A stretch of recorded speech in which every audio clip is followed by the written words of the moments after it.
This ghetto trash doesn't deserve to fly first class. Gate agent Diane Roberts hissed these words as she tore 17-year-old Olivia Jackson's boarding pass in two. The burgundy first-class ticket, paid for with 6 months of after-school jobs and community donations, was ripped apart in front of a waiting area full of passengers. Olivia's assigned seat, 2B, disappeared in an instant. In its place, Diane shoved a flimsy economy ticket for 34E, a middle seat by the lavatories. The reason was unstated, but the smug expressions on Richard and Patricia Whitmore's faces as they took Olivia's spot made it crystal clear. Their entitlement, her melanin. Be quiet or I'll have security escort you out, Diane threatened when Olivia tried to protest, her voice dropping to a menacing whisper. You should be grateful we're letting you fly at all. But Diane Roberts and the Whitmores had made a fatal miscalculation. They thought Olivia was alone, just another teenager they could bully with impunity. They didn't count on Eleanor Vaughn, the retired federal prosecutor in seat 3A. They hadn't noticed Marcus Rivera, the airline quality auditor quietly observing from 1A, and they certainly hadn't anticipated the collective fury of 200 other passengers who were about to bring American Airlines Flight 1108 to a complete standstill. Sometimes justice doesn't require a courtroom. Sometimes it happens at 30,000 feet. Olivia's background, the south side of Chicago, had taught Olivia Jackson many things. How to recognize gunshots from fireworks. How to navigate blocks controlled by rival gangs. How to keep her head down and her grades up despite a school system that seemed designed for her to fail. But it had also taught her something else. Her voice mattered, especially when she used it with precision. The evidence clearly demonstrates that historical housing covenants directly correlate with present-day educational outcomes.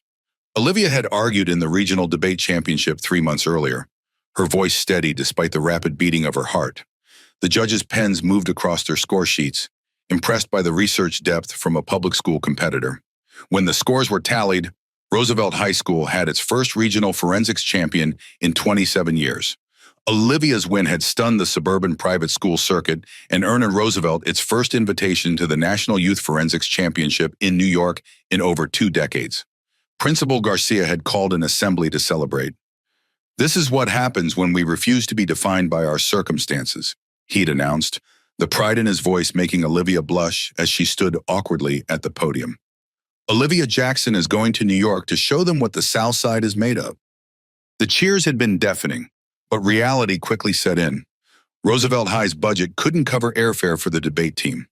The school board offered Greyhound bus tickets, a 48-hour round trip that would leave Olivia exhausted before she even stepped onto the competition floor.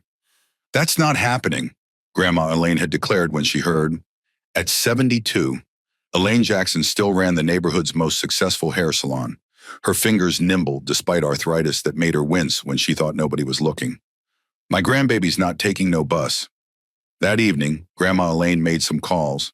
The next day, Olivia had 3 new jobs.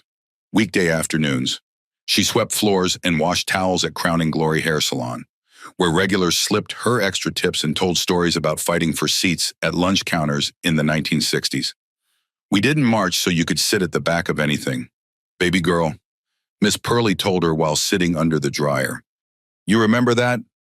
Weekends, she ran a car wash in the church parking lot with a team of volunteers, her hands chapped from cold water, as Pastor Williams' congregation brought vehicles that had seen better days but were polished with pride. Between rinses and waxes, church elders taught her about presentation and poise. Stand straight, speak clear, and never let them see you doubt yourself. Deacon Morris instructed while inspecting her work on his ancient Buick. Evenings, she tutored freshman math students for $15 an hour, explaining algebra and geometry to kids who'd been told they weren't math people. As she guided them through equations, she practiced debate arguments under her breath, timing transitions between explanations. For 6 months, she maintained a 4.0 GPA while working nearly 40 hours a week. Her debate preparation happened on the CTA, flashcards in one hand, a strap in the other as the train rocked between stops. She practiced arguments in the mirror at 5 a.m., voice barely above a whisper to avoid waking Grandma Elaine. The community rallied around her. Mr. Washington from the barbershop slipped her a $50 bill every Friday. Call it an investment in our future, he'd say with a wink. Pastor Williams took a special collection. "This ain't charity," he told the congregation. "This is how we build our legacy." The neighborhood association held a fundraiser cookout. Even Ms. Roberta, who complained about everything from the weather to the president, donated $25 and a dog-eared book of travel tips. The Saturday before her departure, Grandma Elaine counted the money in their kitchen. Bills spread across the yellow Formica table. $1,427, she announced, eyes gleaming. Enough for a first-class ticket and expenses. First class, Olivia had protested. "Grandma, that's too much. I can fly coach and save the rest for college." Grandma Elaine fixed her with a look that brooked no argument. She'd worn that same expression when Olivia's mother died of cancer 5 years ago, when she'd taken in her granddaughter without a moment's hesitation and promised her a future built on education and dignity. "Listen to me, child. Your whole life. People gonna try to put you in the back of the bus, the bottom of the list, the side of the road. Don't you help them do it." She pressed the money into Olivia's hands, her fingers still strong despite the arthritis. "My mama cleaned houses so I could open a salon. I worked double shifts so your mama could go to college. She worked overtime so you could have those debate lessons. This is what we do. We build for the next generation." Her voice softened slightly. "You fly up front, baby. Show them how it's done." Those words echoed in Olivia's mind as she booked her ticket. First class, window seat, 2B. Not just a seat assignment, but a declaration.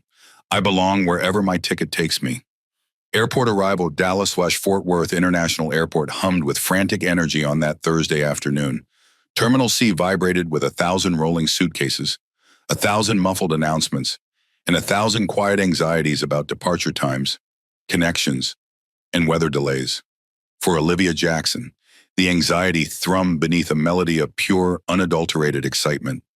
Everything about DFW impressed her: the soaring ceilings, the endless corridors, the sheer scale of humanity flowing through its arteries. She'd only flown once before, a bumpy Southwest flight to visit cousins in Atlanta 2 years ago. This was different. This was American Airlines, Terminal C, Gate 27. This was first class. She checked the boarding pass on her phone for the 5th time in 10 minutes.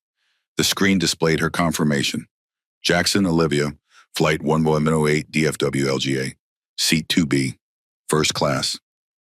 She'd splurged on a travel outfit, navy blue blazer from Goodwill Ralph Lauren, only missing one button, which she'd carefully replaced, crisp white shirt, and her best jeans. The blazer was a size too large, but Olivia had watched enough YouTube tutorials to make the alterations look intentional rather than economic. Her carry-on, a graduation gift from her older brother now serving in the Air Force, contained everything she needed. One change of clothes, toiletries, and most importantly, her debate materials, 3 folders of meticulously organized research, statistical analyses, precedent cases, and her speech drafts. The topic was systemic barriers in modern contracts, and Olivia had prepared arguments examining how seemingly neutral contract language often disadvantaged minority communities through historical inequities in legal representation. The gate area was already filling with the Thursday afternoon business crowd. Men and women in expensive suits tapped urgently on laptops, their faces set in expressions of practiced importance. Olivia found an empty seat near the window, positioning herself where she could watch both the gate desk and the tarmac where massive aircraft taxied with deceptive grace. A businessman in the row ahead of her spoke loudly into his phone.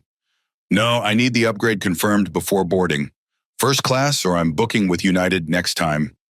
He glanced at Olivia's second-hand blazer and carry-on, his expression shifting from neutral to dismissive in an instant. When a seat opened up several rows away, he moved without comment, as though proximity to her might somehow diminish his status. Olivia noticed the pattern repeated as other passengers subtly shifted away from her. A woman in designer clothing pulled her purse closer when Olivia sat nearby. A group of executives lowered their voices, eyes darting in her direction as though her presence disrupted some invisible field of professional belonging. These microaggressions weren't new. Olivia had experienced them in upscale stores, at academic competitions, in restaurants above her budget when celebrating special occasions with Grandma Elaine. The silent question hung in the air around her. "Are you sure you belong here?" As she settled in, Olivia noticed an elderly white woman in a well-tailored gray pantsuit several seats away. Something about her posture, straight-backed but not stiff, suggested authority. Her silver hair was cut in a stylish bob, and though her clothes weren't flashy, Olivia recognized quality when she saw it. The woman was reading from a leather portfolio, occasionally making notes with a fountain pen that gleamed under the fluorescent lighting. Unlike the others, this woman met Olivia's gaze directly when she looked up, offering a small nod of acknowledgement before returning to her papers. The brief interaction, minimal as it was, provided a counterpoint to the quiet exclusion happening around her. Near the priority boarding lane, a Latino man in business casual attire stood quietly, observing the gate operations. His American Airlines lanyard was partially hidden beneath his jacket, but Olivia caught a glimpses of a badge with the company logo. He checked his watch periodically, his attention focused on the gate agent's desk where a woman with a tight perm and permanent scowl was arranging boarding passes. The gate agent, Diane Roberts according to her nameplate, had the harried efficiency of someone who had processed thousands of travelers and found most of them wanting. Her fingers clacked against her keyboard with aggressive precision. When passengers approached with questions, her answers were accurate but clipped, delivered with the bare minimum of professional courtesy. "Attention in the gate area," Diane's voice crackled over the intercom. "American Airlines Flight 1108 to LaGuardia is currently experiencing a brief ground delay. We expect to begin boarding in approximately 15 minutes. We appreciate your patience." Olivia used the delay to review her opening argument one more time, her nervousness about the flight mixed with anticipation for the competition. In less than 24 hours, she would stand before a panel of judges representing the country's top debate programs, schools with endowments larger than her entire neighborhood's annual income, students who had private coaches and international competition experience. But she was ready. 6 months of preparation, a community's faith. Grandma Elaine's words, "You fly up front, baby. Show them how it's done." First-class boarding call. "Ladies and gentlemen, we're ready to begin boarding American Airlines Flight 1108 to New York LaGuardia," Diane Roberts announced at precisely 2:17 p.m. "As always, we'll start with our concierge key members and passengers requiring special assistance, followed by first class." The ritual of privilege began. A silver-haired executive brushed past the waiting crowd, flashing his concierge key card without breaking stride. A couple with a sleeping infant were escorted down the jet bridge. Then came the announcement Olivia had been waiting for. "We now invite our first-class passengers to board at their convenience." Olivia took a deep breath, gathered her belongings, and approached the priority lane. Her heart fluttered against her ribs like a trapped bird. She'd rehearsed this moment, casual confidence, belong here energy, the way Grandma Elaine moved through spaces that weren't designed for her. The first-class line was short. The elderly woman in the gray suit joined, standing 2 people ahead of Olivia. The airline employee with the lanyard remained near the desk, checking something on his phone. 3 businessmen in variations of the same charcoal suit formed the remainder of the queue. When Olivia reached the front of the line, she placed her phone on the scanner. Nothing happened. The screen remained stubbornly red.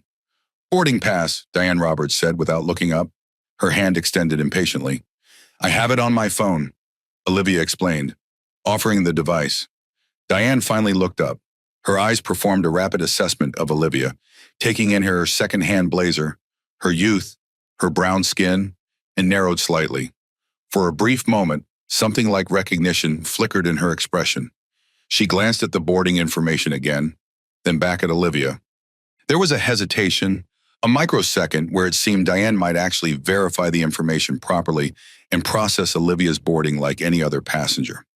"Let me see that," she said. Taking the phone down, she scrutinized the digital boarding pass.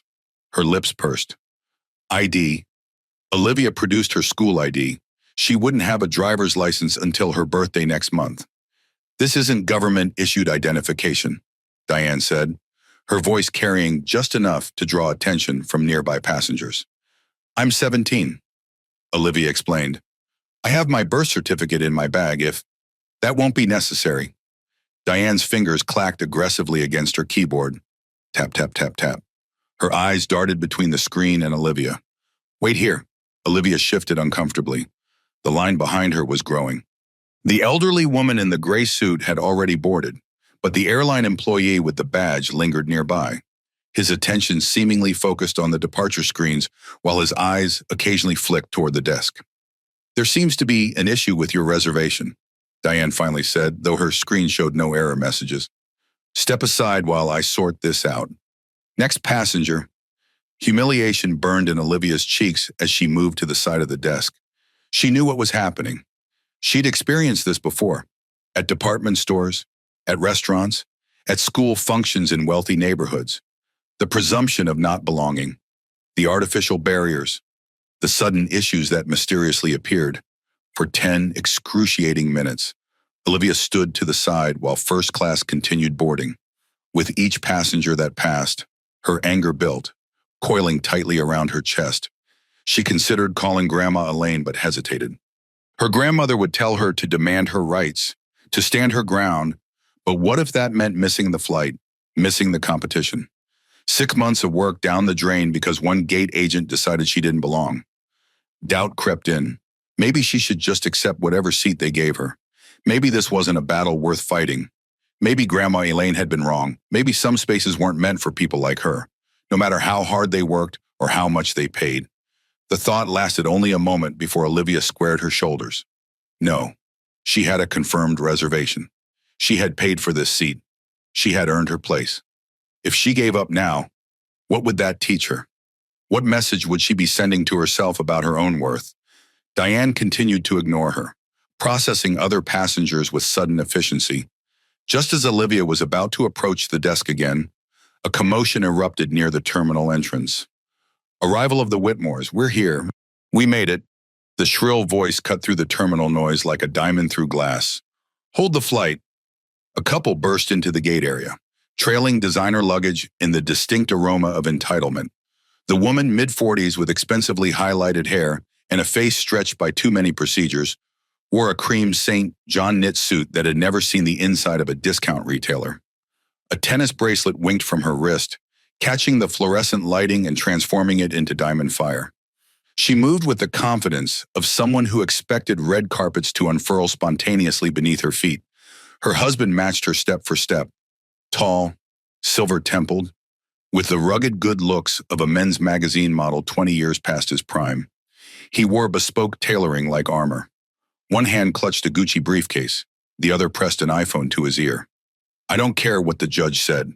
Melissa," he barked into the phone, "delay the deposition. That's what I pay you for. I've got to catch this flight." Richard Whitmore hadn't always been this man. 25 years ago, he'd been a promising young attorney with genuine passion for constitutional law. His first cases had involved civil rights violations and housing discrimination. He'd even won an award from the Urban League for pro bono work representing minority owners fighting predatory lending practices. But ambition and environment had gradually reshaped him. Senior partners at Whitmore, Davis, and Blackwell had taught him the unwritten rules of power. Corporate clients had reinforced the hierarchy of whose time mattered. Country club memberships and executive retreats had normalized entitlement. The idealistic young lawyer had transformed into a man who measured his worth by how quickly others accommodated his demands. The couple bypassed the line entirely, approaching Diane's desk with the casual disregard of those who considered waiting a pastime for lesser beings. "Mrs. Whitmore, Mr. Whitmore." Diane's transformation was instantaneous and remarkable. The sour-faced bureaucrat vanished, replaced by a solicitous hostess. Her smile, absent during Olivia's interaction, appeared with mechanical precision. "I was so worried you wouldn't make it." "Absolute nightmare," Diane Patricia Whitmore said, patting the gate agent's hand with practiced familiarity. "The traffic on 635 was brutal, and after that whole mess with our original booking." Patricia's path to this moment had been equally transformative. The daughter of a public school teacher and a postal worker, she'd worked her way through state college waiting tables and answering phones. Her early career in public relations had included genuine belief in corporate social responsibility. But marriage to Richard and immersion in Dallas society had gradually rewritten her values, replacing community contribution with competitive status acquisition. "Well, you're here now," and Diane assured her, casting a quick glance at Olivia, still waiting to the side. "And everything's been taken care of, just as I promised." Richard Whitmore finally ended his call. "Tell me you've got us in first," he said, his voice carrying the casual expectation of someone whose disappointments were rare and short-lived. Of course, Mr. Whitmore, the very best seats. Diane's fingers danced across her keyboard, her expression shifting subtly as she glanced at the seat map. In that moment, Olivia saw it, the calculation in Diane's eyes, the quick assessment of power, the decision being made.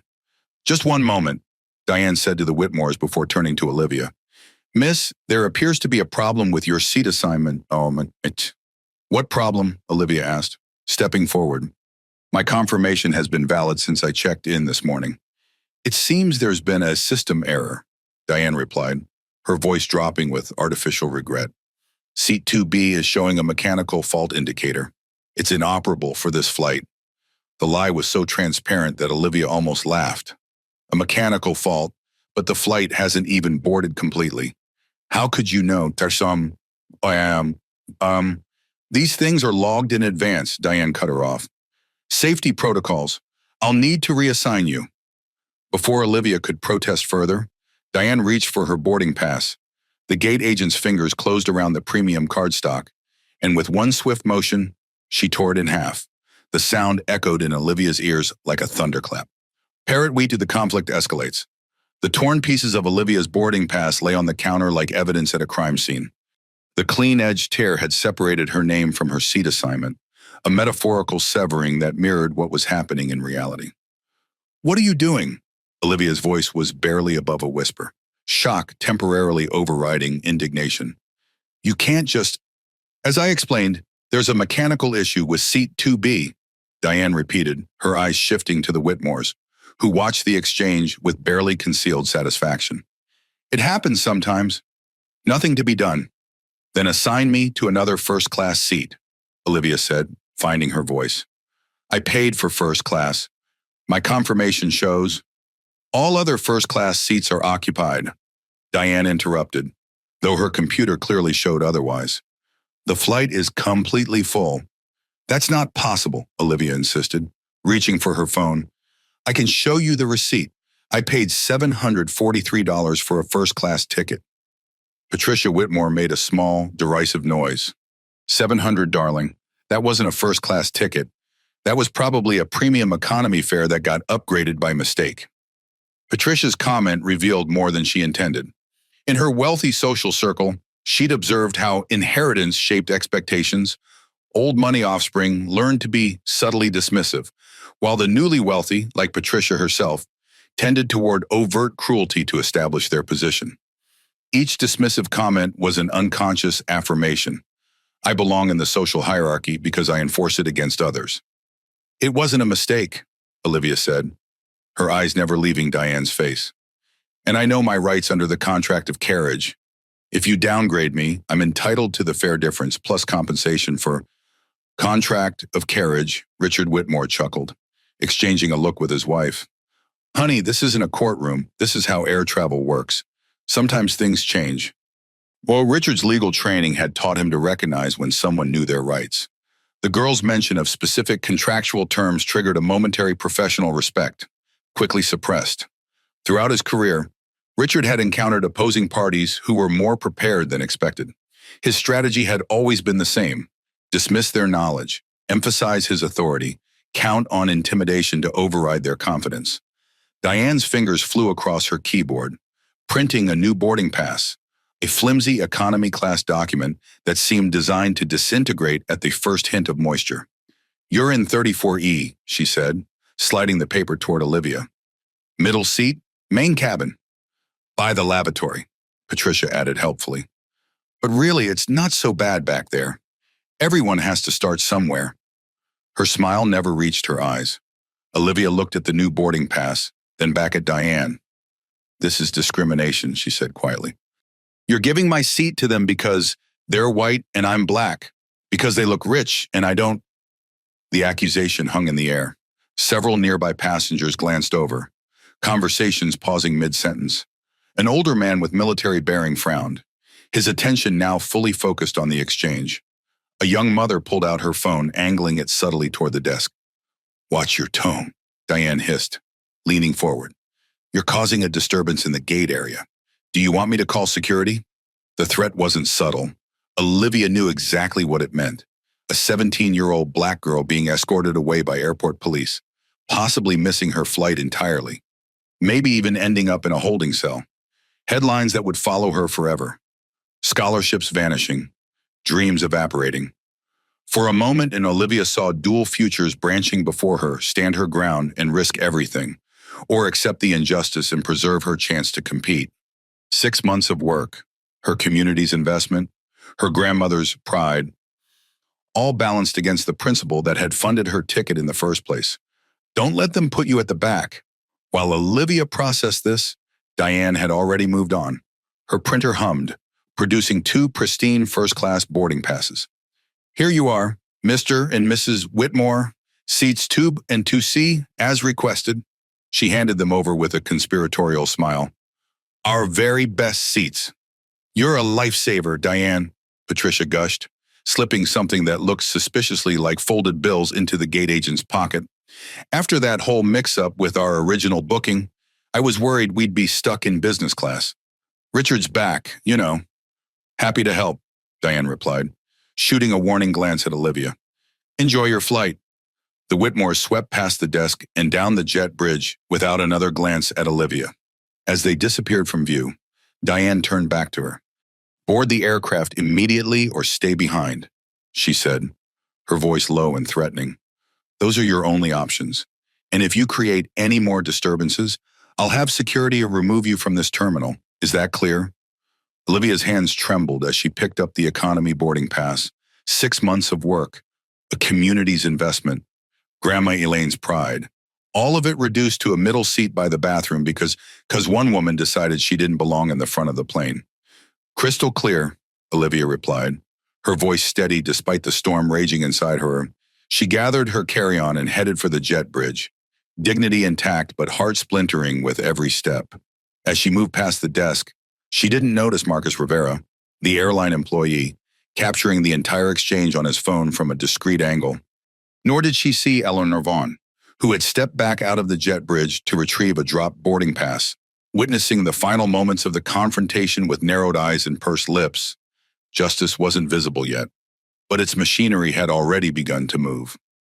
Boarding the aircraft, the jet bridge stretched before Olivia like a tunnel of humiliation.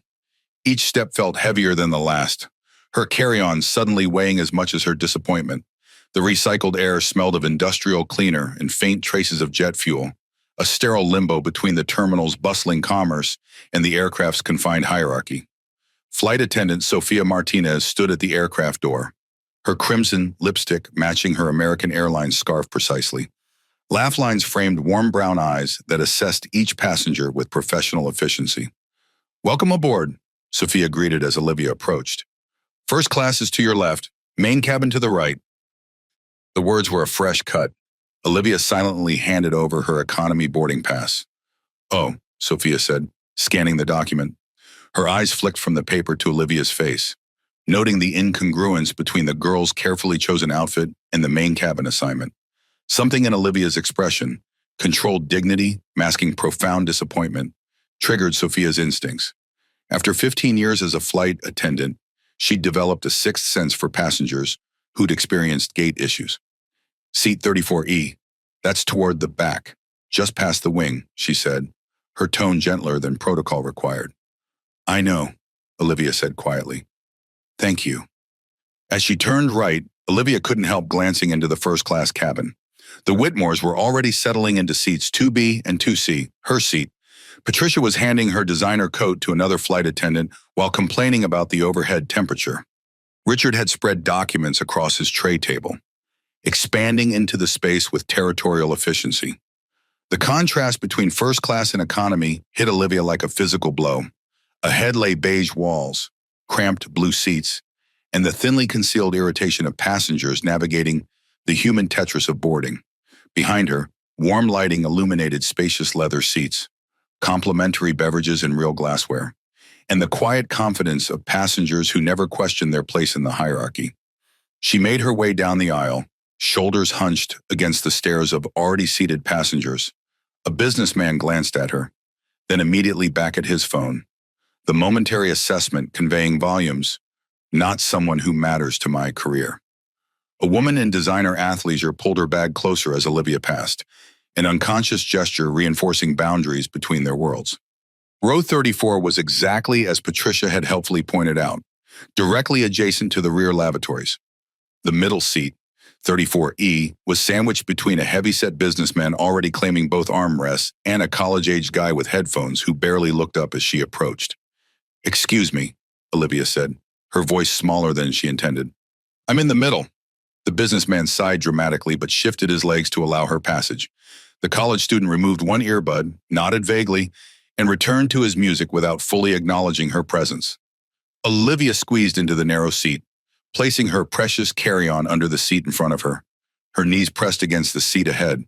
The tray table would hit her chest when lowered, and the armrests, both firmly occupied by her seatmates, were beyond reclaiming.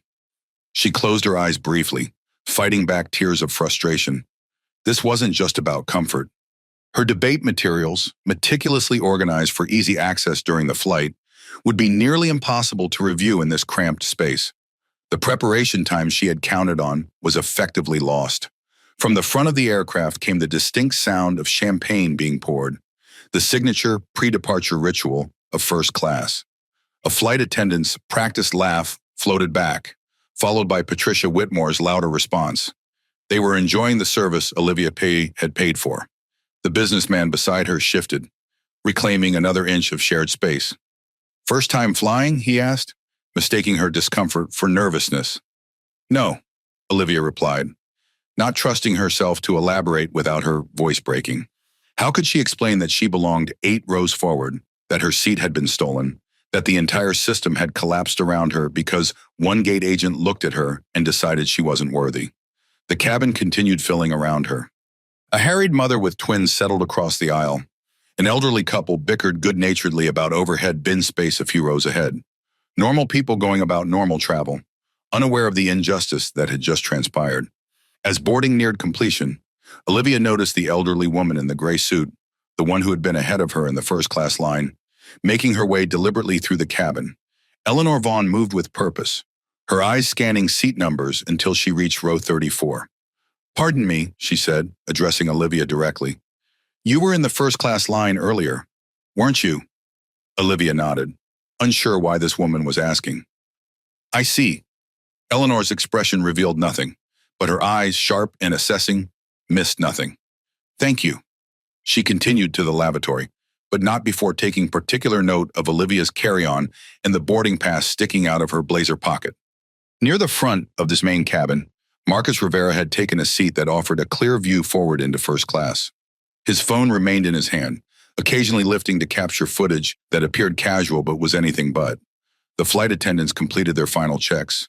The cabin door closed with a pneumatic hiss.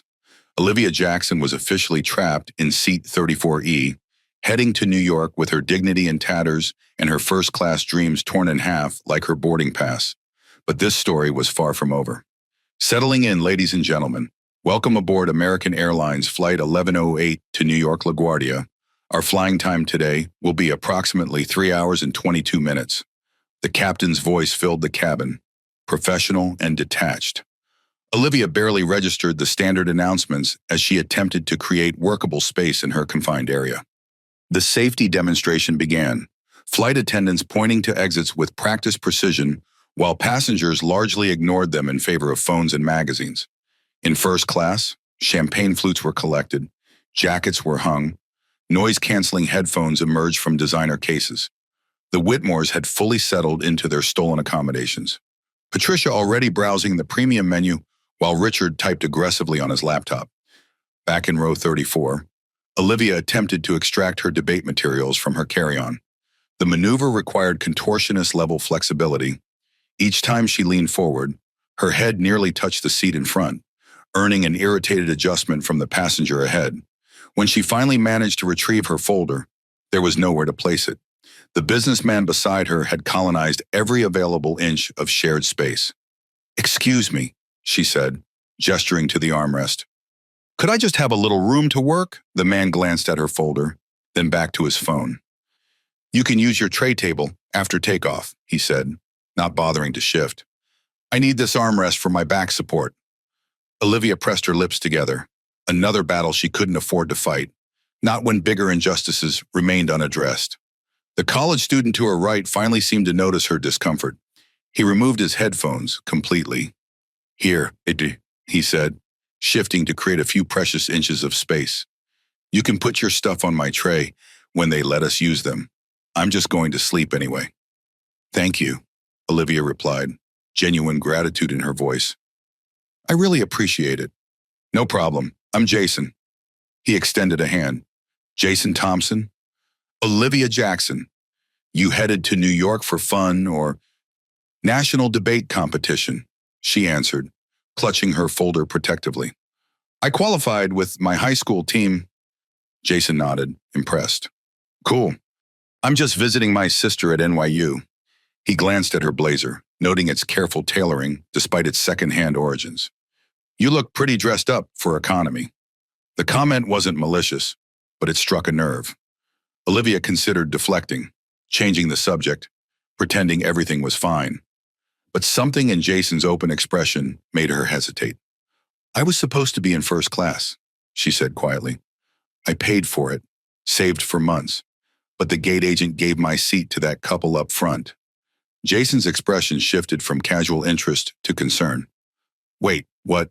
She can't do that. Apparently she can. She claimed there was a mechanical issue with my seat. Then I watched her give it to them. She tore up my boarding pass when I tried to argue. That's messed up, Jason said, his brow furrowing. Did you get their names? You should report them. Before Olivia could respond, a commotion started several rows ahead. Eleanor Vaughn had emerged from the lavatory and was making her way forward, pausing deliberately at row 28, where Marcus Rivera sat reviewing something on his tablet. They exchanged words too quiet to hear, but their expressions were serious. Eleanor showed him something on her phone. Marcus nodded, typing rapidly into his device. The interaction lasted less than 30 seconds before Eleanor continued forward into the first-class cabin. What was that about? Jason wondered aloud. Olivia shook her head. No idea. The aircraft pushed back from the gate, engines rumbling to life beneath them. The safety demonstration concluded, and flight attendants secured the cabin for departure. As they taxied toward the runway, Olivia felt the weight of defeat settling over her. She should have been sipping orange juice in a spacious leather seat, reviewing her materials in comfort. Instead, she was wedged between strangers, struggling to maintain composure. For a moment, she considered just accepting it. Maybe this wasn't worth fighting. Maybe she should just focus on her debate preparation, make the best of the situation, and let the injustice slide. What difference would one complaint make in a system designed to protect people like the Whitmores and dismiss people like her? The businessman beside her had fallen asleep, his body tilting dangerously in her direction. Jason had replaced one earbud, scrolling through music selections. Neither seemed aware of the significance this flight held for her, how much it represented, what had been taken. Olivia leaned her head against the window, watching ground crew members shrink as the aircraft accelerated down the runway. The pressure built as they climbed, ears popping as Dallas receded beneath them. She closed her eyes, willing herself not to cry. Then she remembered Grandma Elaine's words again. Don't you help them put you in the back. If she said nothing, did nothing. Wasn't she doing exactly that? Helping them relegate her to spaces they deemed appropriate. She reached for her phone, intending to document what had happened, only to remember it needed to remain in airplane mode. As she returned it to her pocket, she noticed Jason discreetly filming a TikTok, narrating her situation in whispered tones while capturing the crowded conditions of row 34. The gate agent just took this girl's first-class seat that she saved up for and gave it to some rich couple, he was saying quietly. American Airlines, explain this.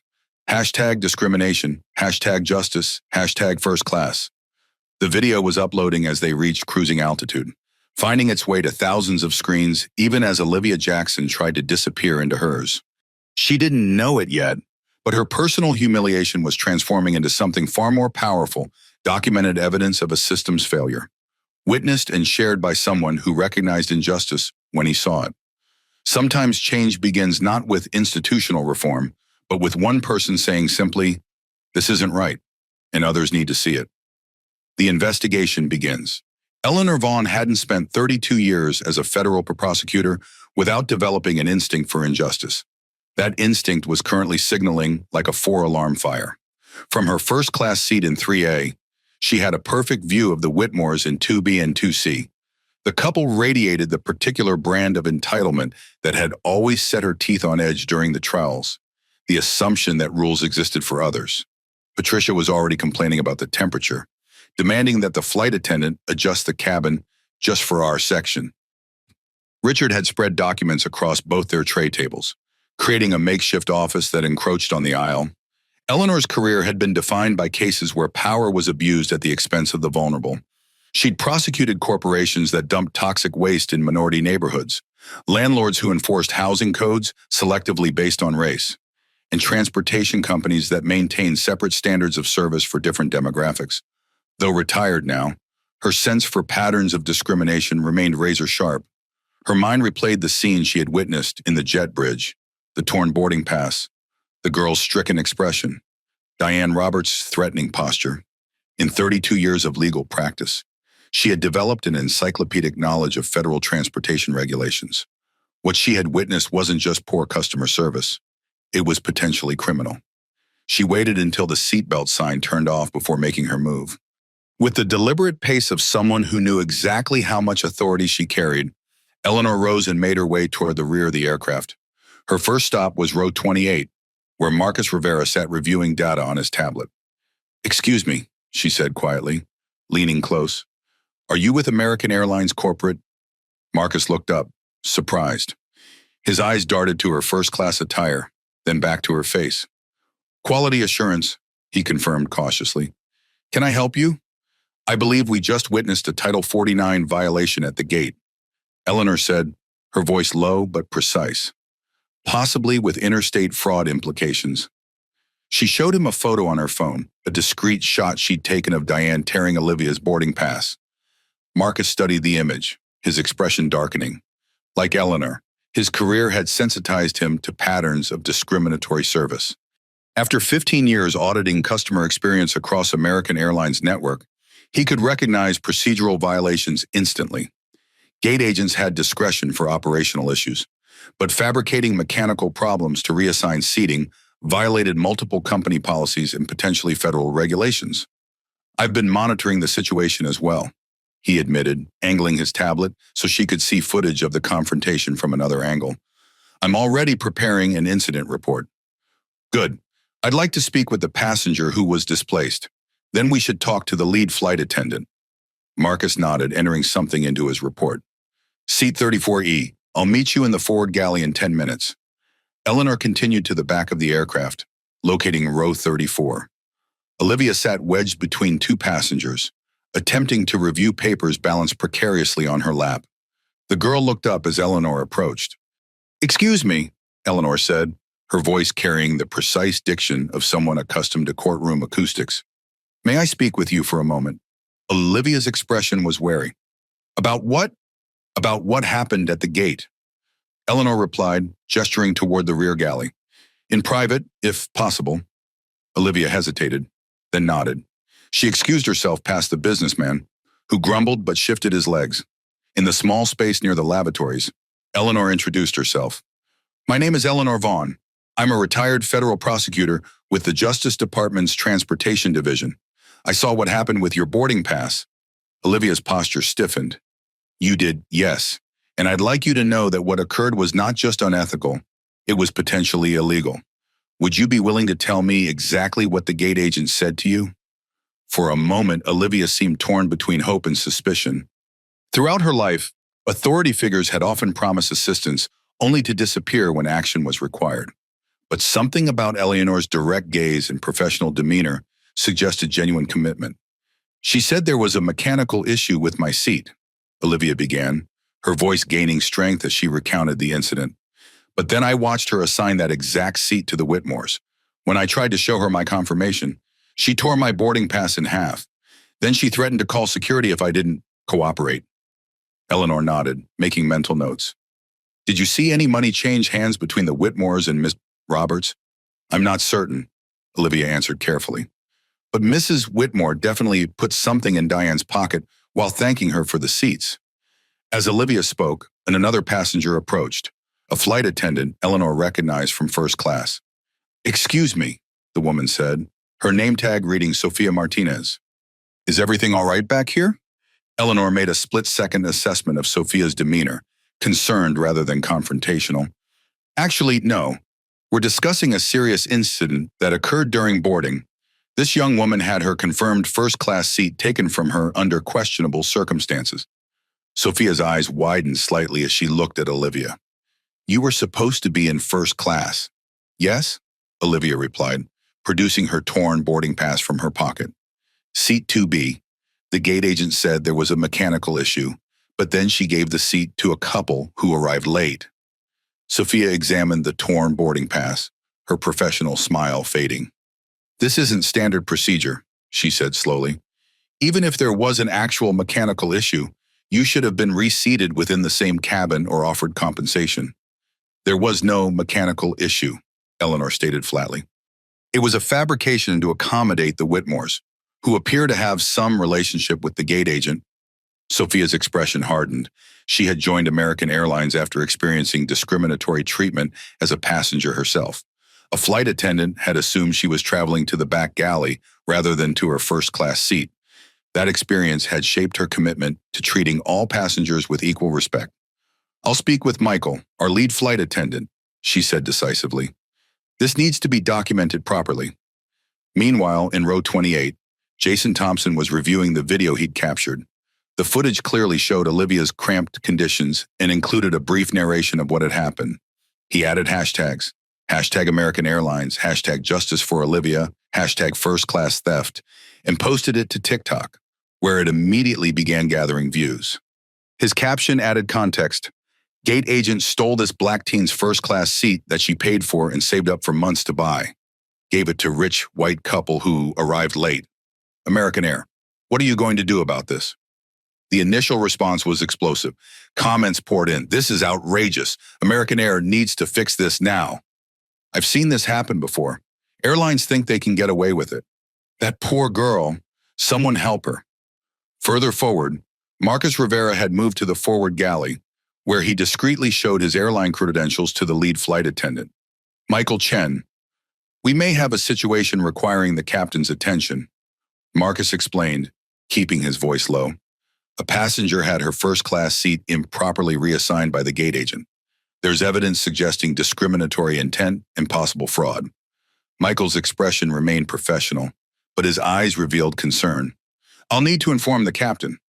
We have strict protocols for these situations." As these conversations unfolded in separate parts of the aircraft, Patricia Whitmore's voice carried from first class, loud enough that passengers in the first few rows of economy could hear her clearly. "Really, the service has gone downhill," she complained to anyone within earshot. "In the old days, they knew how to treat their premium passengers. Now they let just anyone up here if they save enough coins from their piggy bank." The comment, meant to be overheard, sent ripples of discomfort through nearby passengers. Several reached for their phones, sensing the atmosphere of brewing conflict. The investigation was no longer just beginning. It was accelerating. The confrontation builds 40 minutes into the flight. A quiet revolution was taking shape at 30,000 feet. What had begun as isolated conversations in different sections of the aircraft was coalescing into coordinated action. Eleanor Vaughn had returned to her seat in first class, her legal pad now filled with notes from her conversation with Olivia. From her vantage point, she could observe the Whitmores continuing to make themselves the center of the first-class experience. Patricia had already sent back her meal inedible, demanded a different type of wine. "Don't you have any actual French labels?" and repeatedly used the call button for trivial requests. Each interaction revealed something Eleanor had observed in countless defendants throughout her career: the compulsion to assert dominance through constant demands, to create separation between themselves and those they considered inferior. The behavior wasn't just annoying, it was diagnostic of the same entitlement mentality that had led them to take Olivia's seat. Marcus Rivera had taken a seat in the last row of first class after a brief conversation with the captain through Michael Chen. His quality assurance credentials granted him access to all cabins, and he was using this privilege to document the Whitmore's behavior while maintaining a direct line of communication with the cockpit. In the middle of the main cabin, Jason Thompson's TikTok video had exploded. His phone vibrated continuously with notifications as the view count climbed past 50,000. Comments poured in, most expressing outrage and urging other passengers to take action. Jason had already created a follow-up video, interviewing passengers nearby who had witnessed Olivia's displacement. They really just took her seat and sent her to the back, confirmed a middle-aged woman in row 36. I saw the whole thing at the gate. That poor girl paid for first class, and they treated her like she didn't deserve to be there. A businessman from row 30 added his perspective. I travel weekly for work. What that gate agent did was completely against protocol. There's a specific procedure for handling seating issues, and tearing up someone's boarding pass, isn't it? The videos were being shared across platforms, from TikTok to Twitter, Instagram to Facebook. As the plane cruised over Tennessee, Olivia's experience was reaching hundreds of thousands of viewers on the ground. Inside the aircraft, the story spread through whispered conversations and shared phone screens. Passengers who had been isolated in their travel bubbles began connecting, comparing observations, and forming a collective understanding of the injustice that had occurred. Sofia Martinez moved through the cabin with practiced efficiency, but her routine service had acquired a new purpose. As she distributed beverages in the main cabin, she quietly alerted key crew members about the developing situation. When she reached row 34, she leaned down to speak to Olivia. "Miss Jackson," she said quietly, "the lead flight attendant would like to speak with you when you have a moment. And I brought you this." She discreetly handed Olivia a first-class meal and a glass of premium orange juice. "It's the least we can do for now." Olivia accepted the gesture with grateful surprise. "Thank you." The businessman beside her took notice. "How come she gets special food?" "Service recovery," Sofia replied smoothly, her tone foreclosing further discussion. She moved on before he could protest further. Near the front of the main cabin, passengers had begun quietly discussing what they'd witnessed or heard. A retired teacher in row 8 had seen the entire gate interaction and was sharing details with her seatmates. A young couple who had arrived late in the boarding process had overheard Diane Roberts' threat to call security. Piece by piece, the story was spreading throughout the aircraft. In first class, the atmosphere was shifting. Several passengers had noticed Eleanor's purposeful movements in Marcus's official tablet. The Whitmores remained oblivious, insulated by their entitlement. Richard was on his third scotch, his voice growing louder with each glass. Patricia had struck up a conversation with another passenger, making pointed comments about standard slipping and the importance of keeping first class exclusive. Eleanor had heard enough. With the deliberate timing of someone accustomed to courtroom dramatics, she rose from her seat and approached the Whitmores directly. "Excuse me," she said, her voice carrying just enough to be heard by surrounding passengers. "I believe you're sitting in a stolen seat." The statement landed like a grenade. Conversations ceased, heads turned. Patricia Whitmore's face contorted in shock. "I beg your pardon. Seat 2B," Eleanor continued calmly, "was purchased by Olivia Jackson, a 17-year-old student traveling to a national debate competition. The gate agent, Diane Roberts, illegally reassigned it to you after fabricating a mechanical issue."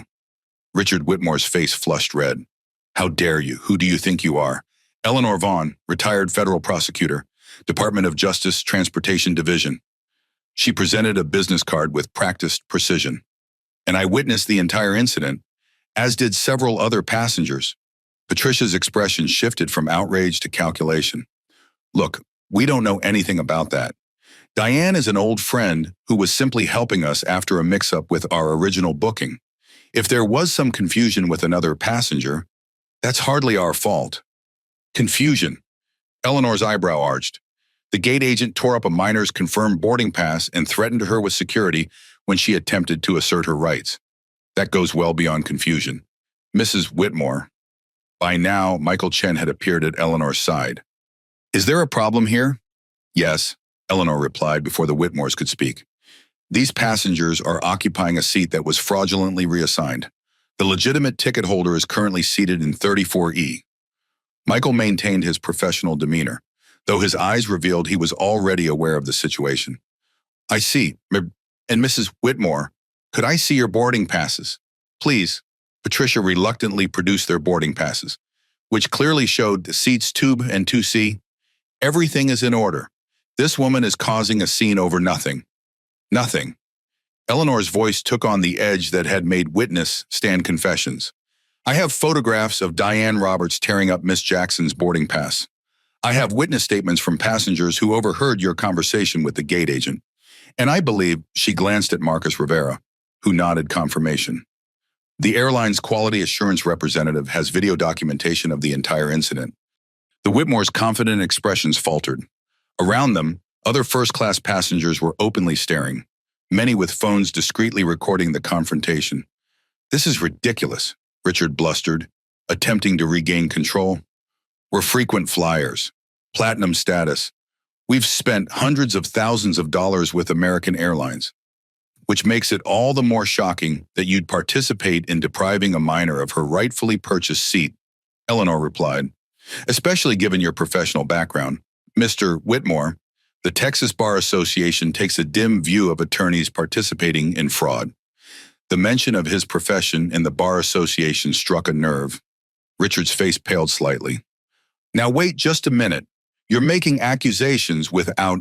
I'm stating facts. Eleanor interrupted. Facts that will be included in my formal complaint to the Department of Transportation, the FAA, and American Airlines corporate offices. She turned to Michael. I believe the captain needs to be fully briefed on this situation. This isn't simply a seating dispute. It's a potential violation of federal transportation law with discrimination implications. Michael nodded, his decision already made. I'll inform the captain immediately. In the meantime, I'd ask everyone to remain seated until we can resolve this situation. As he moved toward the cockpit, Richard grabbed his arm. Now hold on. Do you know who I am? I can make one phone call and have your job. The threat hung in the air, witnessed by dozens of passengers. Michael gently removed Richard's hand from his uniform. Sir, please do not touch the flight crew. That's a federal offense. His voice remained measured but firm. I'll be back shortly. As Michael disappeared into the cockpit, the confrontation had officially escalated from a private dispute to an aircraft-wide incident. In the main cabin, Olivia sat perfectly still, aware that something significant was happening, but unable to see the details unfolding in first class. Jason leaned over. It's going viral, he whispered. Showing her his phone, the view count had reached 127,000. People are furious on your behalf. Olivia stared at the screen, watching strangers defend her rights in the comments section. For the first time since Diane had torn her boarding pass, she felt something other than helplessness. The confrontation wasn't just building, it was about to erupt. Captain's involvement. Captain Michael Bennett had been flying commercial aircraft for 27 years. In that time, he'd handled medical emergencies, severe turbulence, equipment malfunctions, and the occasional disruptive passenger. But the situation currently unfolding in his aircraft presented a unique challenge. Lead flight attendant Michael Chen stood in the cockpit, his report concise and troubling. So to summarize, Captain Bennett said, processing the information. We have a 17-year-old passenger whose first-class seat was fraudulently reassigned by our gate agent, possibly due to racial discrimination. The seat was given to a couple who appear to have paid a bribe. We have photographic and video evidence of the incident, as well as a retired federal prosecutor involved. Meanwhile, half the cabin is aware something's happening, and it's trending on social media. Does that cover it? Yes, sir, Michael confirmed. Quality assurance is already documenting everything. The Whitmores are becoming increasingly belligerent. Mr. Whitmore physically grabbed my arm when I attempted to notify you. First Officer Jessica Rodriguez looked up from the instruments. That's assault on a crew member.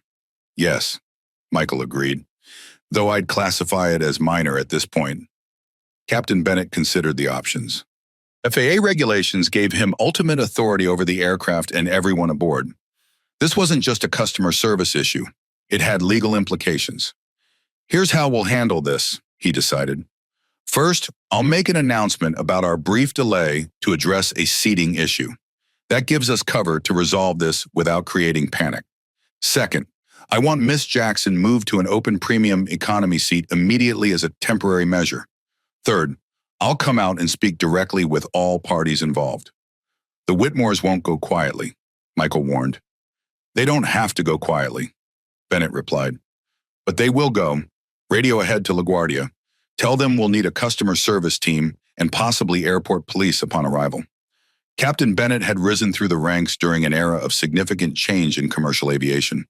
Early in his career, he'd witnessed the casual discrimination that once characterized air travel, the assumptions about who belonged in premium cabins, the selective enforcement of policies based on appearance or accent. He'd made a personal commitment to ensure equal treatment for all passengers under his command, regardless of their appearance or background. As Michael returned to the cabin, Captain Bennett activated the PA system. "Ladies and gentlemen, this is your captain speaking. We're currently making excellent progress toward New York, but I've been informed of a seating issue that requires my attention. We'll be maintaining our current altitude and heading while we address this matter. Flight attendants, please pause service temporarily. Thank you for your patience." The announcement, deliberately vague, nevertheless sent a ripple of tension through the aircraft. In first class, the Whitmores exchanged nervous glances. In row 34, Olivia felt her heart rate accelerate. Sophia appeared at Olivia's row. "Miss Jackson, would you come with me, please?" The businessman beside her grumbled as Olivia squeezed past. Sophia led her to an empty seat in the premium economy section. "Please wait here," Sophia said kindly. "The captain would like to speak with you shortly."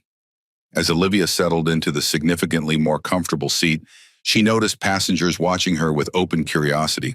Some offered encouraging smiles. Others were openly recording on their phones. Jason's TikTok had spread through the cabin like wildfire, and now everyone knew who she was and why she'd been moved.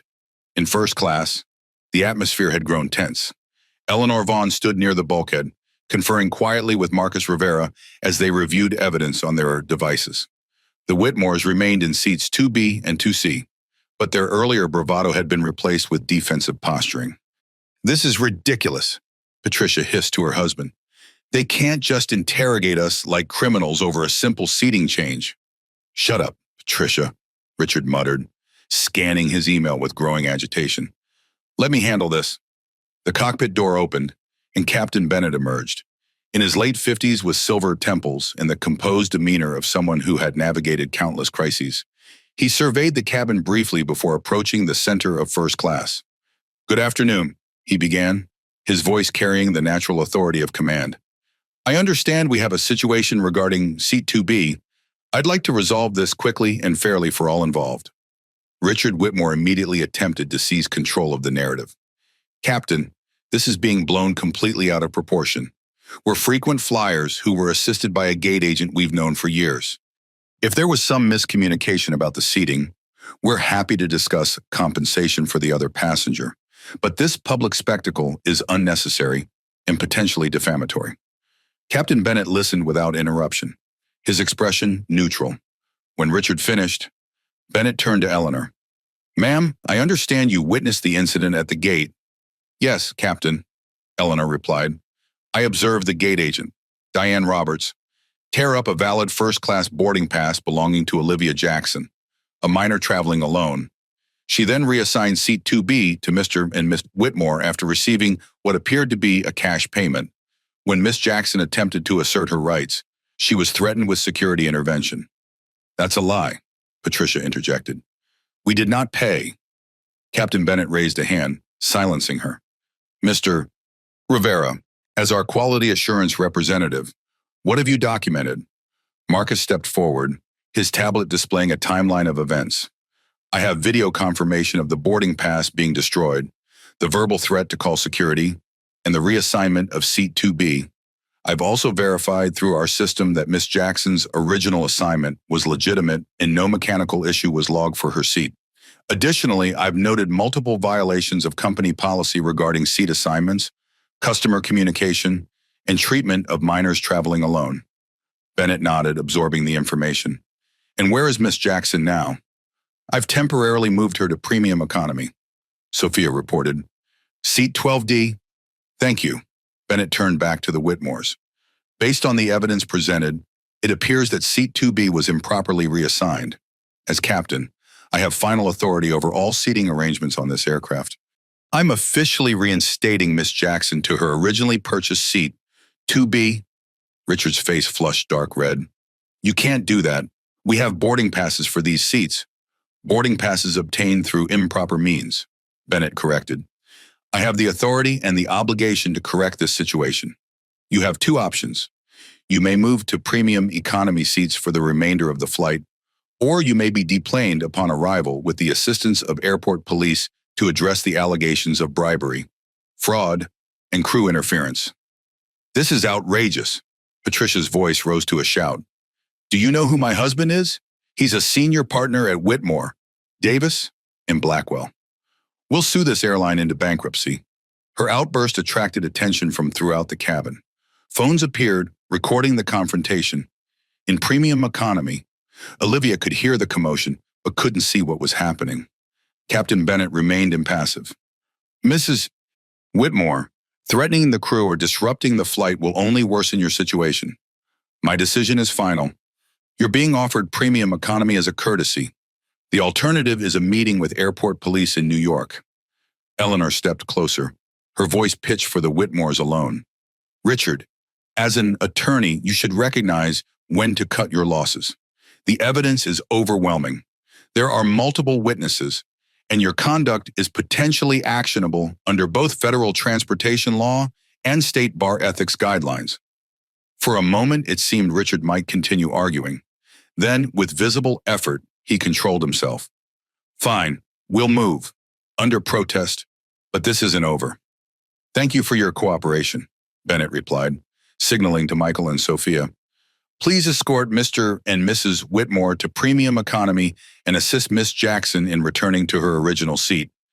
As the flight attendants moved to execute his instructions, Bennett addressed the first-class cabin. Ladies and gentlemen, thank you for your patience during this disruption. We'll be resuming normal service shortly. He then walked to premium economy, where Olivia sat watching the proceedings with wide eyes. Miss Jackson, he said, his tone gentler than the one he'd used with the Whitmores. I understand you purchased Seat 2B for this flight to attend a debate competition in New York.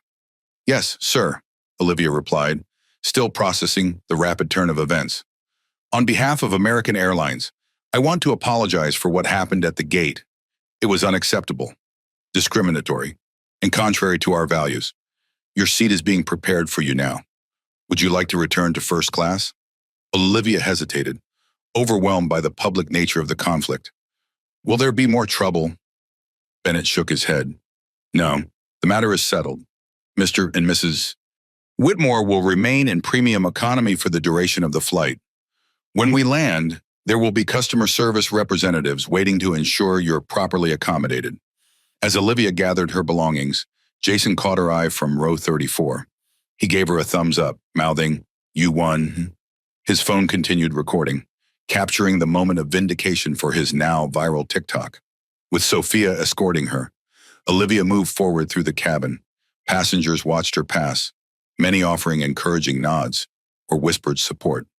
The walk felt symbolic, a reversal of her earlier humiliation, a restoration of dignity. When she reached first class, she saw the Whitmores being settled into premium economy, their expressions thunderous. Eleanor Vaughn stood near seat 3A, a small smile of satisfaction on her face. Marcus Rivera continued documenting the resolution with professional detachment. Here we are, Miss Jackson, Sophia said, gesturing to seat 2B. Your original seat. Can I get you anything to drink once you're settled? Olivia slid into the spacious leather seat, her seat, feeling the full weight of what had just transpired. She had been wronged, witnessed, defended, and vindicated, all at 30,000 feet above the earth. Orange juice, please, she said, her voice stronger than it had been all day. No ice.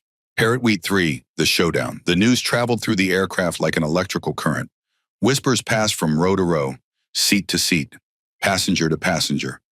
The girl got her seat back. The captain intervened. The couple got demoted. In premium economy, the Whitmores seethed. Their physical displacement from first class to row 12 represented more than a change in seating category. It was a public demotion, a visible stripping of status. Richard had already fired off 3 emails to contacts at American Airlines corporate headquarters. Patricia alternated between hissing complaints to her husband and shooting venomous glares toward first class. The victory, however, felt incomplete to many passengers. The initial injustice had been partially remedied, but the responsible parties had faced minimal consequences. The Whitmores had lost their stolen seats, but suffered no real penalty. Diane Roberts, the gate agent who had initiated the discrimination, remained unscathed back in Dallas. What began as individual discomfort with this imbalance soon coalesced into something more powerful. Passengers who had witnessed the injustice began connecting, first through whispered conversations, then through more open discussions. The arbitrary nature of what had happened to Olivia, that a qualified paying customer could be displaced based solely on appearance and presumption, struck a chord that transcended typical travel annoyances. Eleanor Vaughn sensed this undercurrent of dissatisfaction. As a prosecutor, she understood that justice required not just restoration, but accountability.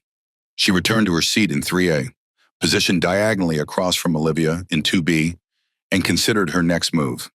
Meanwhile, Jason Thompson's TikTok continued its viral journey. The view count had surpassed 250,000, with users demanding updates.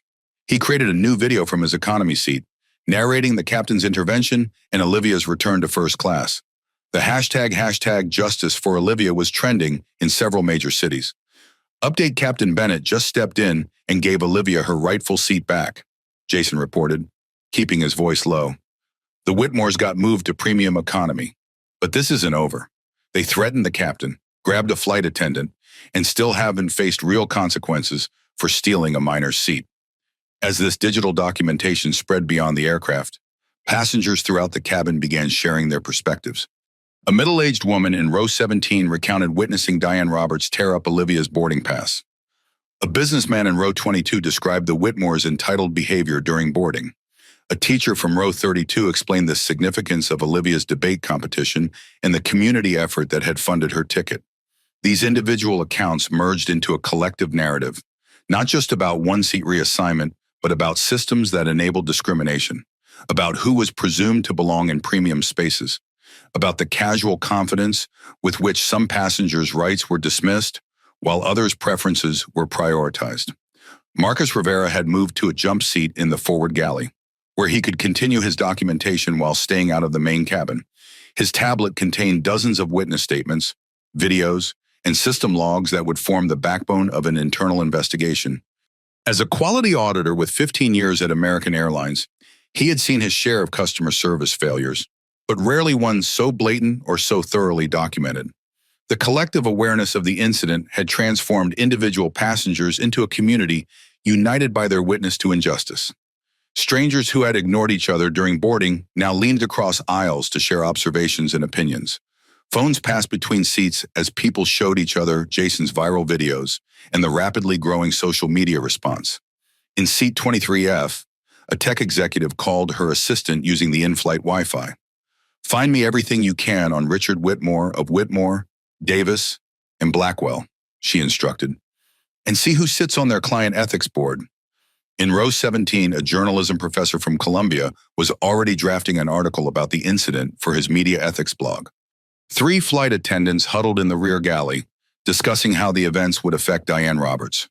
"She's done," Oren, the most senior among them, predicted. "Discrimination, fraud, destroying federal documents. They'll terminate her before this plane lands." The momentum was building. What had begun as one teenager's humiliation was evolving into a collective demand for justice. The aircraft had become an isolated ecosystem of moral clarity, a sealed container where right and wrong were starkly defined and public opinion had aligned firmly on the side of right.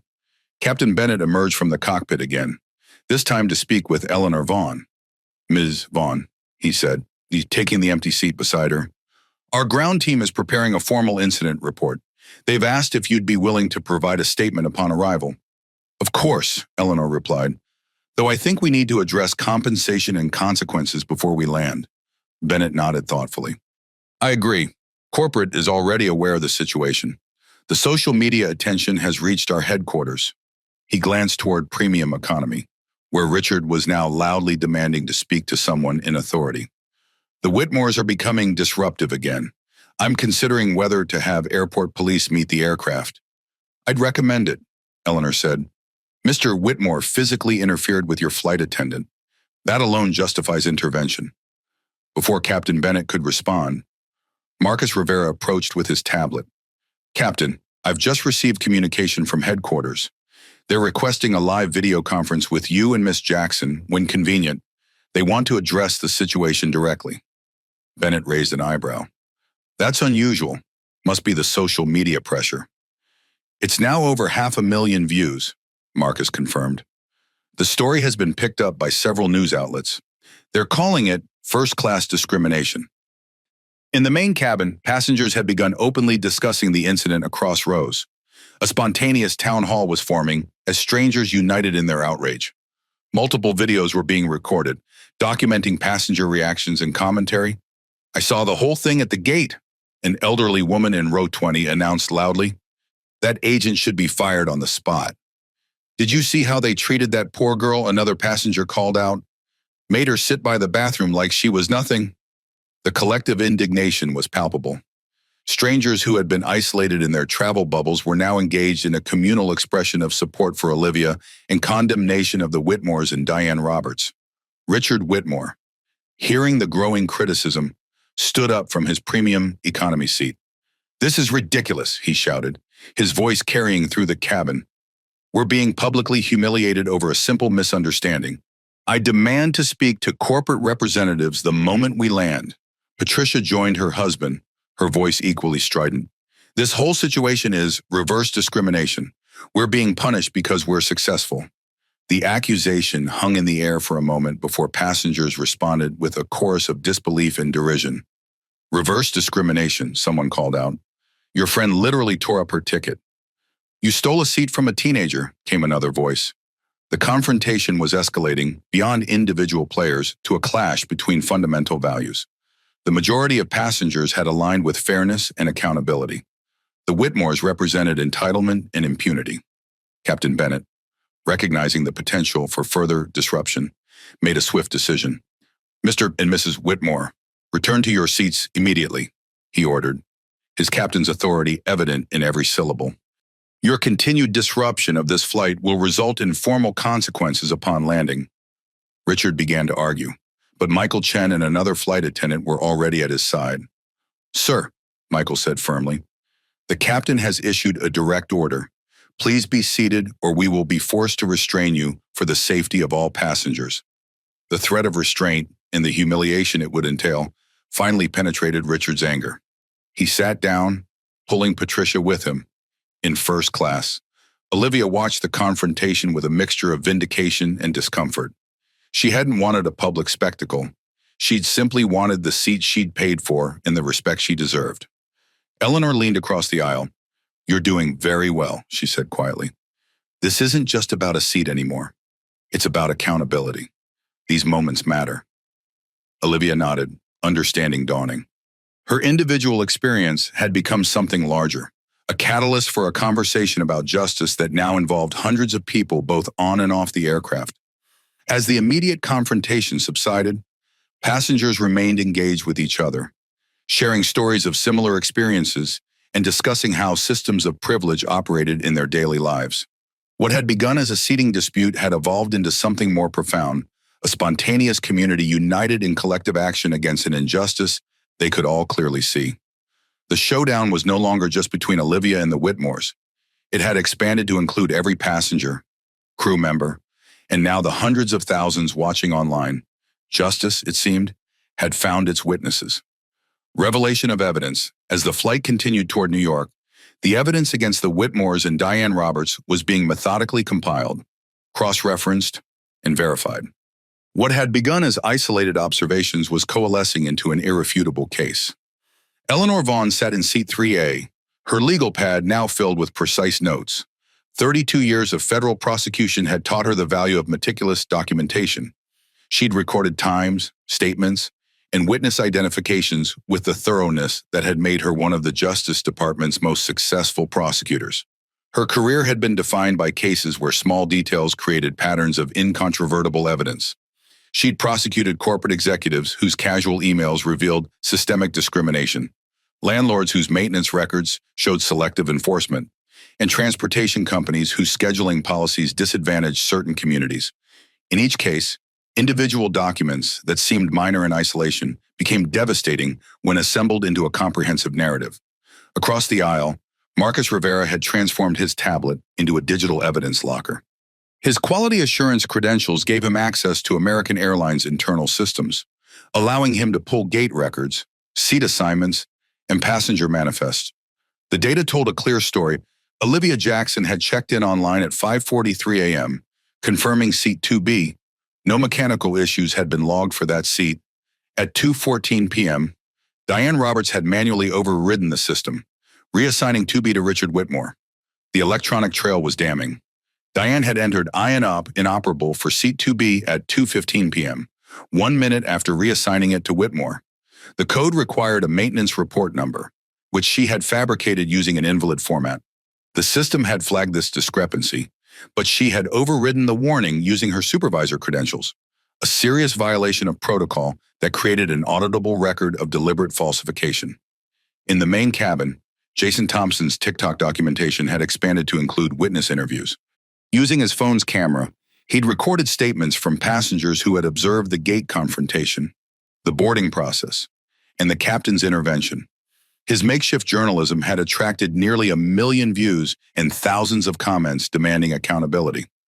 "I've been flying American for 30 years, stated a business traveler in row 19. His face grave as Jason recorded. What happened to that young lady wasn't just bad customer service. It was discrimination, plain and simple. I watched that gate agent tear up a valid ticket because she decided a black teenager didn't belong in first class. A flight attendant named Rachel, off-duty and traveling in row 15, provided professional context. What that gate agent did violated at least 6 company policies I can think of. You can't declare a seat inoperable without maintenance verification. You can't downgrade a passenger without compensation. You absolutely cannot destroy their boarding pass. And accepting payment for seat reassignment, that's grounds for immediate termination." Flight attendant Sophia Martinez approached Olivia in seat 2B, carrying something in her hand. "Miss Jackson," she said quietly, "I found these when preparing the cabin for departure." She opened her palm to reveal the torn pieces of Olivia's original boarding pass, carefully retrieved from the trash. "I thought they might be important evidence." Olivia stared at the fragments, physical proof of the discrimination she had faced. "Thank you," she whispered, accepting the torn cardstock. Eleanor, observing the exchange, immediately recognized the significance. "May I?" she asked, extending her hand. When Olivia nodded, Eleanor examined the torn boarding pass. "This is critical evidence," she explained. "Destruction of a boarding pass is destruction of a federally issued document. It's not just bad customer service, it's potentially criminal." The boarding pass fragments revealed more than just Olivia's seat assignment. They showed her check-in time, confirmation number, and fare class, all validating her legitimate purchase. The clean tear line provided physical evidence of deliberate destruction rather than accidental damage. Captain Bennett emerged from the cockpit again, this time with a printout in hand. He approached Marcus Rivera first, conferring quietly before moving to Eleanor's seat. "We've accessed the security camera footage from the gate area," he informed her, his voice low enough that only Eleanor and Olivia could hear. "It clearly shows the entire incident, including what appears to be a cash transfer from Mrs. Whitmore to Diane Roberts." Eleanor's eyebrows rose. "That upgrades this from discrimination to bribery."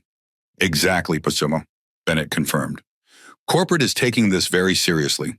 They've authorized me to offer Miss Jackson immediate compensation and are prepared to meet with her upon arrival. They've also suspended Diane Roberts' pending investigation." In premium economy, Richard Whitmore was engaged in a tense phone conversation, having paid for in-flight Wi-Fi access. "I don't care what the social media looks like," he hissed into his phone, unaware that passengers around him were listening intently. "This needs to be contained before we land. Call Davis and get him to contact American's chief counsel. We need this handled." Patricia leaned close to her husband. "What are they saying?" Her voice, though intended to be private, carried to nearby rows. "It's worse than we thought," Richard muttered. "The video's everywhere. Davis says our biggest client is already asking questions." 2 rows behind them, a passenger typed rapidly on her phone, updating a Reddit thread about the incident with this new information. In first class, Marcus approached Olivia with his tablet. "Miss Jackson, with your permission, I'd like to document your original boarding pass fragments." They'll be included in my official report. Olivia nodded, carefully arranging the torn pieces on her tray table. Marcus photographed them from multiple angles, ensuring the seat assignment and Olivia's name were clearly visible in relation to the tear. Thank you, he said. I should also inform you that American Airlines customer advocacy team is preparing a formal response. They've authorized me to assure you that all expenses related to your trip will be covered, including hotel and transportation in New York. Eleanor, who had been taking notes throughout this exchange, looked up sharply. That's insufficient, she stated. This incident goes beyond inconvenience. It involves discrimination, fraud, and destruction of federal documents. The appropriate response includes financial compensation for emotional distress, a formal apology, and assurance of disciplinary action against the responsible parties. Marcus didn't disagree. Corporate is prepared to discuss comprehensive remedies upon arrival. They understand the severity. Meanwhile, lead flight attendant Michael Chen was documenting the Whitmore's ongoing behavior. Richard had progressed from angry demands to thinly veiled threats against the crew, while Patricia continued making loudly disparaging remarks about political correctness in cancel culture. Michael recorded each comment with timestamp and context, building a case for potential prosecution under air safety regulations. In the cockpit, First Officer Jessica Rodriguez was communicating with the LaGuardia operations, ensuring that representatives from American Airlines corporate security, customer relations, and legal departments would be waiting at the gate. She had also requested airport police presence based on the Whitmore's escalating behavior. Throughout the aircraft, passengers were compiling their own documentation. Dozens of phones had captured the confrontations, the captain's intervention, and the Whitmore's reactions. Email addresses and phone numbers were being exchanged as witnesses coordinated their accounts. A Wall Street compliance officer in row 22 offered his professional assessment to those seated nearby. What we're witnessing is a textbook case of fraud and discrimination. The evidence chain is remarkably complete. System logs, physical documents, video recordings, multiple witness statements. From a compliance perspective, it's an ironclad case. The collective evidence was overwhelming. What might have been dismissed as one passenger's word against the airlines was now supported by video recordings, internal documents, physical evidence, and dozens of witness statements. The case against Diane Roberts and the Whitmores was no longer circumstantial. It was comprehensive and irrefutable. As the evidence mounted, so did the implications. This was no longer just about a seat reassignment. It had become a documented case study in discrimination, privilege, and accountability. Every element of the incident had been captured, corroborated, and cataloged. The truth was established beyond reasonable doubt, and now justice awaited its moment. The aircraft began its initial descent toward New York. The revelation of evidence complete, but its consequences still unfolding. For Olivia Jackson, sitting in seat 2B with her debate materials spread before her, the evidence represented something profound validation. Her experience had been real. Her treatment had been wrong. And now everyone knew it. The ultimatum 200 miles from LaGuardia. Flight 1108 entered a holding pattern due to congestion in the New York airspace. The delay created a pressure cooker atmosphere inside the aircraft. With landing postponed, tensions that might have dissipated with arrival instead continued to build. Captain Bennett used the opportunity to address the situation decisively. After conferring with American Airlines Chief Operations Officer via satellite phone, he made his way to premium economy where the Whitmores continued their campaign of complaints and threats. Mr. and Mrs. Whitmore, he began, his tone formal and authoritative. I need to speak with you about the remainder of our flight and what will happen upon arrival. Richard looked up from his phone, irritation evident. Finally, I've been trying to get someone in authority to address this outrageous situation. That's precisely what I'm doing, Bennett replied. His posture, feet planted, shoulder width apart, hands clasped behind his back, projected the unmistakable command presence of a senior captain. Based on your behavior throughout this flight, including attempted intimidation of crew members, disruption of cabin operations, and threatening statements, I have made the following decisions as captain of this aircraft. The surrounding passengers fell silent, many recording discreetly on their phones. The Whitmore's expression shifted from irritation to wariness. First, Bennett continued, Upon arrival, you will remain seated until all other passengers have deplaned. You will then be escorted from the aircraft by airport police and airline security. That's absurd, Patricia interjected. You can't, Bennett raised a hand, silencing her. Second, American Airlines has revoked your boarding passes for your connecting flight to London. Your checked baggage will be held pending investigation into potential federal violations related to today's incidents. Richard's face flushed dark red. You have absolutely no authority to— I have complete authority under federal aviation regulations, Bennett stated flatly. As captain, my decisions regarding safety and security are final. Now you have a choice to make. He leaned closer, his voice dropping to ensure only the Whitmores and immediate witnesses could hear. You can accept these terms and remain in your current seats quietly for the remainder of our flight, or you can continue your disruptive behavior, in which case I am prepared to divert this aircraft to Philadelphia, where federal air marshals will remove you. That option would include immediate placement on the no-fly list pending federal investigation. The ultimatum hung in the air. Around them, passengers watched with undisguised interest. Several had moved their phones to better capture the confrontation. This is because of that girl, Patricia hissed, her voice vibrating with indignation. You're all falling over yourselves because she's— Choose your next words very carefully. Mrs. Whitmore. Eleanor Vaughn interrupted, having approached during the captain's address. I'm documenting every statement for potential inclusion in hate crime charges. Richard grabbed his wife's arm, silencing her. His legal training had finally broken through his outrage, and he recognized the precipice they were approaching. We understand, Captain, he said, his tone suddenly conciliatory. We'll cooperate fully. Excellent choice, Bennett replied. To be clear, any further disruption will result in immediate diversion and federal charges. Is that understood? The Whitmores nodded stiffly, their capitulation visible to all nearby passengers. A quiet murmur of approval spread through the cabin. As Captain Bennett returned to the cockpit, Eleanor remained near the Whitmores, a silent reminder of the legal consequences awaiting them. Marcus Rivera had positioned himself at the forward bulkhead of the main cabin, documenting the exchange for his official report. In first class, Olivia had watched the confrontation through the cabin divider. The public dressing down of the Whitmores provided a measure of vindication, but it also reminded her of the inequities that had brought them to this point. A white couple had felt entitled to take what was hers, and only through extraordinary circumstances had justice prevailed. Sophia approached with fresh orange juice. Are you okay? She asked softly. That was intense.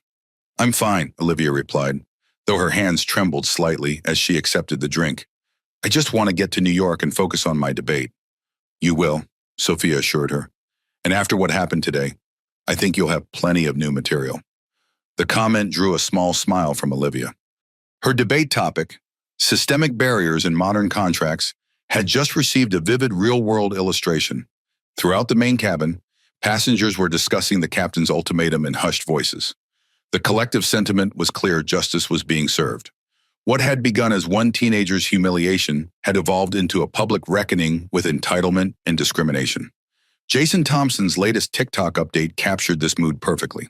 Captain just laid down the law. The couple who stole the seat are getting airport police escorts off the plane. Justice is coming for first-class thieves. Hashtag justice for Olivia now at 1.3 million views. The Whitmores sat in rigid silence, their defeat evident in their postures. Their phones buzzed continuously with notifications, suggesting the outside world was already responding to their actions. Richard's law firm colleagues had begun distancing themselves through carefully worded texts. Patricia's social circle was fragmenting in real time, society friends suddenly unavailable for their planned London dinner parties. As the aircraft finally received clearance to begin its approach to LaGuardia, the ultimatum had achieved its purpose. Order was restored. Accountability was assured. The power dynamic had been permanently reversed. For the first time in hours, Flight 1108 proceeded in relative calm, but beneath that calm, anticipation built. Everyone aboard knew this story wasn't over. The true reckoning awaited on the ground, where the isolated ecosystem of the aircraft would open to the wider world of consequences, both professional and public. The plane began its descent toward New York, carrying not just passengers, but a case study in justice that was already reverberating far beyond its pressurized cabin. The standoff. The announcement came as Flight 1108 began its final approach to LaGuardia. Ladies and gentlemen, this is Captain Bennett. We'll be landing in approximately 15 minutes. Upon arrival, we have a special procedure to follow. All passengers except those in row 12 will deplane normally. If row 12 is your assigned seat, please remain seated until advised otherwise. Thank you for your cooperation. The message was professional and neutral, but its meaning was clear to everyone aboard. Row 12, where the Whitmores had been relocated, would be handled separately. The public nature of the announcement served as both operational instruction and final judgment. In premium economy, the Whitmores sat in stony silence. Richard's earlier attempts to contact airline executives and law firm partners had yielded minimal results. His most recent calls had gone straight to voicemail. Patricia had abandoned her phone entirely, staring straight ahead with rigid posture that failed to mask her humiliation. Behind them, passengers exchanged knowing glances. Several had already arranged to linger in the terminal to witness the Whitmores' police escort. Others were coordinating social media updates to ensure the story's conclusion would be properly documented. In first class, Olivia reviewed her debate materials with renewed focus. The incident that had nearly derailed her trip had instead provided her with powerful first-hand evidence of how systems could be manipulated to disadvantage minorities.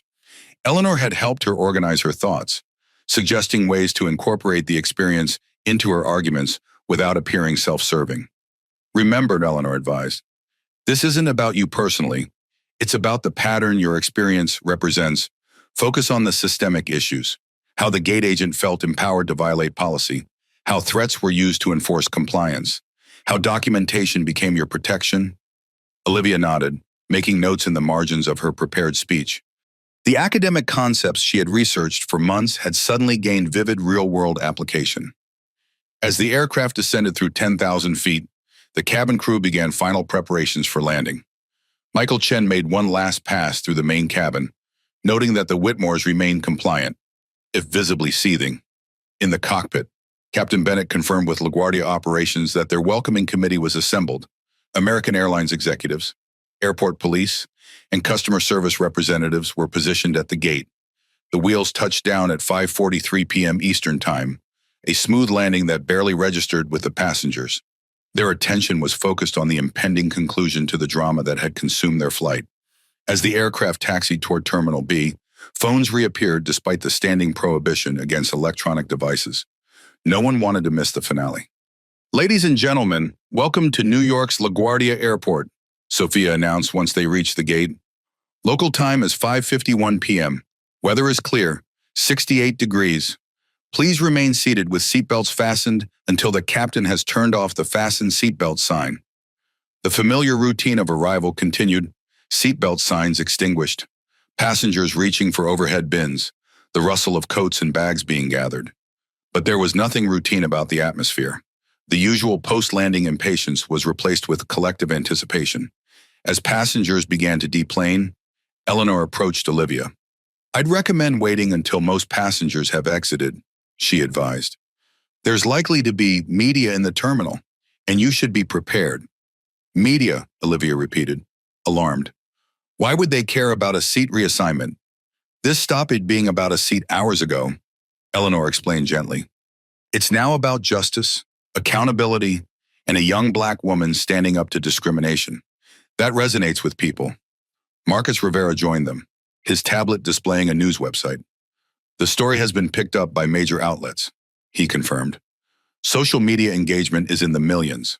American Airlines CEO has issued a preliminary statement condemning discrimination and promising a full investigation.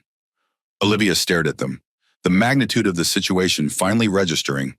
What had begun as her personal humiliation had transformed into a national conversation. In the main cabin, most passengers had deplaned. Those remaining moved deliberately slowly, creating a crowd near the front of the aircraft. They were waiting for the confrontation they sensed was imminent. 4 airport police officers boarded the aircraft, followed by a woman in an American Airlines executive uniform. Captain Bennett emerged from the cockpit to meet them. Officers, he greeted them formally. Thank you for your assistance. We have 2 passengers in row 12 who need to be escorted from the aircraft for questioning regarding multiple violations of airline policy and federal transportation regulations. The executive stepped forward. I'm Maria Gonzalez, Vice President of Customer Experience. I'll be handling this matter personally. Bennett nodded, leading the group to row 12, where the Whitmores sat in isolation. The remaining passengers watched with undisguised interest, phones recording discreetly. Mr. and Mrs. Whitmore, Bennett addressed them. As discussed, you'll be deplaning under escort. These officers will accompany you to a private area where you'll be interviewed regarding today's incidents. Richard finally abandoned his pretense of cooperation. This is absolutely outrageous, he snarled, rising to his feet. I am a senior partner at Whitmore, Davis, and Blackwell. I've been a platinum member with this airline for 15 years. You cannot treat us like criminals. Sir, the lead officer responded calmly, please gather your belongings and come with us. Do you have any idea who you're dealing with? Patricia joined in, her voice rising to a shrill pitch. My husband plays golf with your CEO. We donate to the Police Benevolent Association. This is reverse discrimination. Plain and simple. The accusation hung in the air for a moment before a spontaneous reaction rippled through the remaining passengers. It began as murmurs of disbelief, then evolved into something more coordinated. Shame, someone called out. Then another voice joined. Shame, and another. Shame, the chant built. Passengers calling in unison, shame, shame, shame. The public rebuke, reminiscent of medieval punishment rituals, struck the Whitmores with visible force. Patricia's face crumpled. Richard's bluster evaporated. In that moment, they finally understood they had lost. Not just the seats, not just the argument, but their social standing, their professional reputation, their carefully constructed facade of respectability. All of it sacrificed for a first-class seat that wasn't theirs to take. Officers, Richard said quietly, reaching for his briefcase.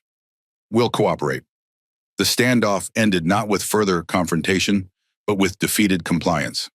The Whitmores were escorted from the aircraft, passing through the gauntlet of recording phones and the disapproving faces. The chant followed them down the jet bridge. Shame, shame, shame, In first class, Olivia remained seated, allowing the spectacle to unfold without her presence. This wasn't her victory to celebrate. It was justice taking its course, systems of accountability functioning as they should. Eleanor touched her shoulder gently. It's time to go. There are people waiting to speak with you. Olivia nodded, gathering her belongings. As she moved toward the exit, the remaining passengers broke into spontaneous applause.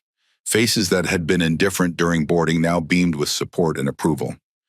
Thank you, Olivia said simply, overwhelmed by the collective validation. She stepped from the aircraft into a terminal buzzing with activity. Camera flashes greeted her. Journalists called questions. American Airlines representatives stood ready to escort her to a private lounge. The standoff was over. The resolution was beginning. And Olivia Jackson, who had simply wanted to fly to a debate competition, found herself at the center of a moment much larger than herself. The resolution on the plane. The final moments aboard Flight 1108 unfolded with the choreographed precision of justice long overdue. As the Whitmores disappeared down the jet bridge, escorted by airport police, a palpable release of tension swept through the remaining passengers. What had begun as an isolated incident of discrimination had evolved into a community's unified stand against entitlement and prejudice. Captain Bennett returned to the first-class cabin where Olivia still sat, gathering her debate materials. The applause had subsided, but the atmosphere of solidarity remained, hanging in the air like invisible validation. Miss Jackson, Bennett said, offering his business card, I want to personally apologize again for what you experienced today. It should never have happened, and I'm sorry it took so long to correct. Olivia accepted the card with a composed nod. Thank you for believing me, for making it right.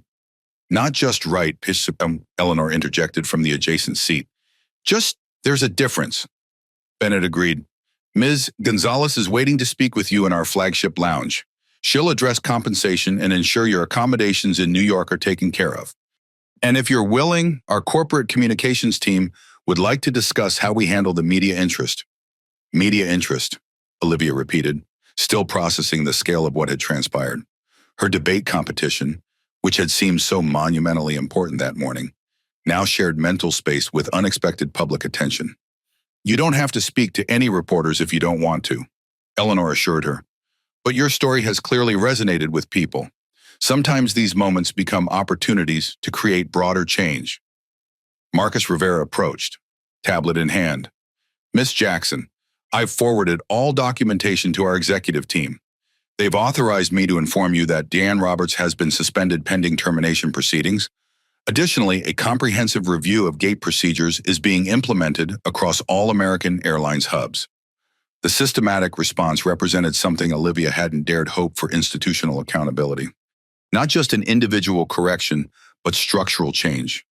As the last passengers deplaned, Jason Thompson lingered in the forward cabin. His phone finally lowered. "Olivia," he called, "I just wanted to say I'm sorry this happened to you, but I'm glad I could help document it. Your story's already making a difference. My TikTok has over 2 million views, and people are sharing their own experiences with discrimination in transportation. 2 million of it." Olivia's eyes widened. The number seemed abstract, disconnected from her reality. "I've turned off comments to protect your privacy," Jason added. "But people are really engaged. Airlines, customer service, racial profiling. It's starting important conversations." Sophia Martinez approached with Olivia's carry-on, which she'd stored safely during the confrontation. "Your bag, Miss Jackson, and this," she handed over a handwritten note, "is from our crew. We wanted you to know how sorry we are for your experience and how much we admire your dignity throughout." Olivia accepted the note, momentarily speechless at the gesture. She had entered the aircraft feeling powerless and isolated. Now she stood surrounded by allies and advocates. Eleanor gathered her belongings, her legal pad filled with meticulous notes. "Are you ready? There's quite a reception waiting." Olivia took a deep breath, straightening her shoulders with the same determination that had carried her to the National Debate Championships. "Yes, I'm ready." As they moved toward the exit, Michael Chen stopped them with a gentle touch. "Miss Jackson, I thought you should know, several first-class passengers left these for you." He handed her a stack of business cards. "Attorneys, executives, professors, they were impressed by your composure and wanted to offer mentorship or internship opportunities." The unexpected networking opportunity, a silver lining to the day's discrimination, brought tears to Olivia's eyes for the first time since Diane had torn her boarding pass. Not tears of humiliation or anger, but of recognition. Her worth, so casually dismissed at the gate, was being affirmed tenfold. Captain Bennett led the way off the aircraft, Olivia following with Eleanor and Marcus flanking her like unofficial counsel. The jet bridge, normally a forgettable transition space, felt symbolic, a passage from injustice to vindication. In the gate area, a small crowd had gathered. Passengers from the flight lingered, many offering encouraging nods or thumbs-up gestures as Olivia emerged. American Airlines representatives stood ready with tablet computers and reassuring smiles. Beyond them, airport police were still visible, escorting the Whitmores toward a private security office. Maria Gonzalez stepped forward, extending her hand. "Miss Jackson, I'm Maria Gonzalez, VP of Customer Experience. On behalf of American Airlines, I want to personally apologize for your experience today. What happened was inexcusable and completely contrary to our values and policies." Olivia shook her hand firmly. "Thank you, I appreciate that. We've arranged for a private car to take you to your hotel." Maria continued, "All your expenses in New York will be covered, including accommodations at the Marriott Marquis, where your debate competition is being held. Additionally, we'd like to offer you compensation for today's ordeal and upgrade you to first class for all future travel with American Airlines." The swift, comprehensive response spoke to both corporate damage control and genuine remorse. Olivia glanced at Eleanor, who gave a subtle nod of approval. "Thank you," Olivia replied, "but I'd also like to know what systemic changes will be made to prevent this from happening to other passengers." Maria's expression shifted from polite contrition to genuine respect. "That's an excellent question. If you're willing, we'd like to invite you to participate in our Diversity and Inclusion Advisory Council. Your perspective would be invaluable as we revise our training and enforcement procedures." The invitation represented something beyond individual remedy, a seat at the table where policy was shaped. Before Olivia could respond, a commotion near the security office caught everyone's attention. Richard Whitmore's voice carried across the terminal. "This is a setup. We're being scapegoated for systemic failures. We'll sue everyone involved." His outburst, rather than intimidating those present, only reinforced the justice of the outcome. Several passengers shook their heads in disgust. Airport police tightened their formation around the Whitmores, escorting them more firmly toward private rooms. I think, Olivia said, turning back to Maria, I would be very interested in helping improve your procedures. This shouldn't happen to anyone else. As the group moved toward the flagship lounge, Olivia noticed Jason updating his TikTok one last time. His whispered narration carried just far enough for her to hear. The airline VP just personally apologized and is taking her to VIP lounge. Corporate accountability happening in real time. Justice for Olivia isn't just a hashtag anymore. It's actually happening. The resolution aboard Flight 1108 had reached its conclusion. What had begun with a torn boarding pass had ended with torn-down barriers. A 17-year-old debate champion from Chicago's South Side had boarded an aircraft seeking simply to retain her rightful seat. She was deplaning as an unwitting catalyst for institutional change. Eleanor summed it up perfectly as they entered the private lounge. Sometimes justice requires the right case at the right time with the right witnesses. Today, you had all three. Parrotweed 4, immediate aftermath. The flagship lounge at LaGuardia Terminal B existed in a different reality from the crowded concourses outside its frosted glass doors. Here, ambient lighting softened the edges of premium furnishings. The hum of airport operations faded beneath acoustic design and carefully curated music. Attentive staff moved with practiced discretion, maintaining the illusion that air travel could be a civilized, even luxurious experience. Olivia Jackson sat on a leather sofa, her debate materials spread beside her in her room, a fresh orange juice on the table. After the public drama of Flight 1108, the private space offered welcome respite. Eleanor Vaughn occupied an adjacent armchair, reviewing notes on her phone while maintaining a protective presence. Marcus Rivera had excused himself to file his official report, promising to return for any additional questions. Maria Gonzalez returned from a series of phone calls, tablet in hand. Miss Jackson, she began, taking a seat across from Olivia. I've just spoken with our CEO. He wants to personally apologize for your experience and has authorized comprehensive remediation. That's very kind, Olivia replied, maintaining the composed dignity that had impressed so many aboard the flight. But I'm most concerned about what happens next, not just for me, but for your policies. Maria nodded, genuine respect evident in her expression. We're implementing immediate changes. Diane Roberts has been terminated, effective immediately. All gate agents will receive mandatory retraining on non-discrimination policies, and we're revising our seat assignment protocols to prevent manual overrides without supervisor approval. These systematic responses represented something beyond individual remedy, actual structural change. Additionally, Maria continued, we'd like to offer you the following full refund of your original ticket. First-class round trip to Chicago when your competition concludes. Platinum status with American Airlines for 1 year, and a $5,000 travel voucher for future flights. Eleanor made a small noise that suggested the offer was reasonable but not exceptional. We're also covering all your expenses in New York, Maria added quickly.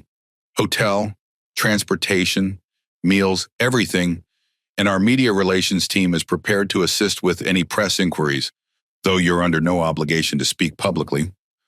Olivia considered the offer, mentally calculating its value against the humiliation she had endured.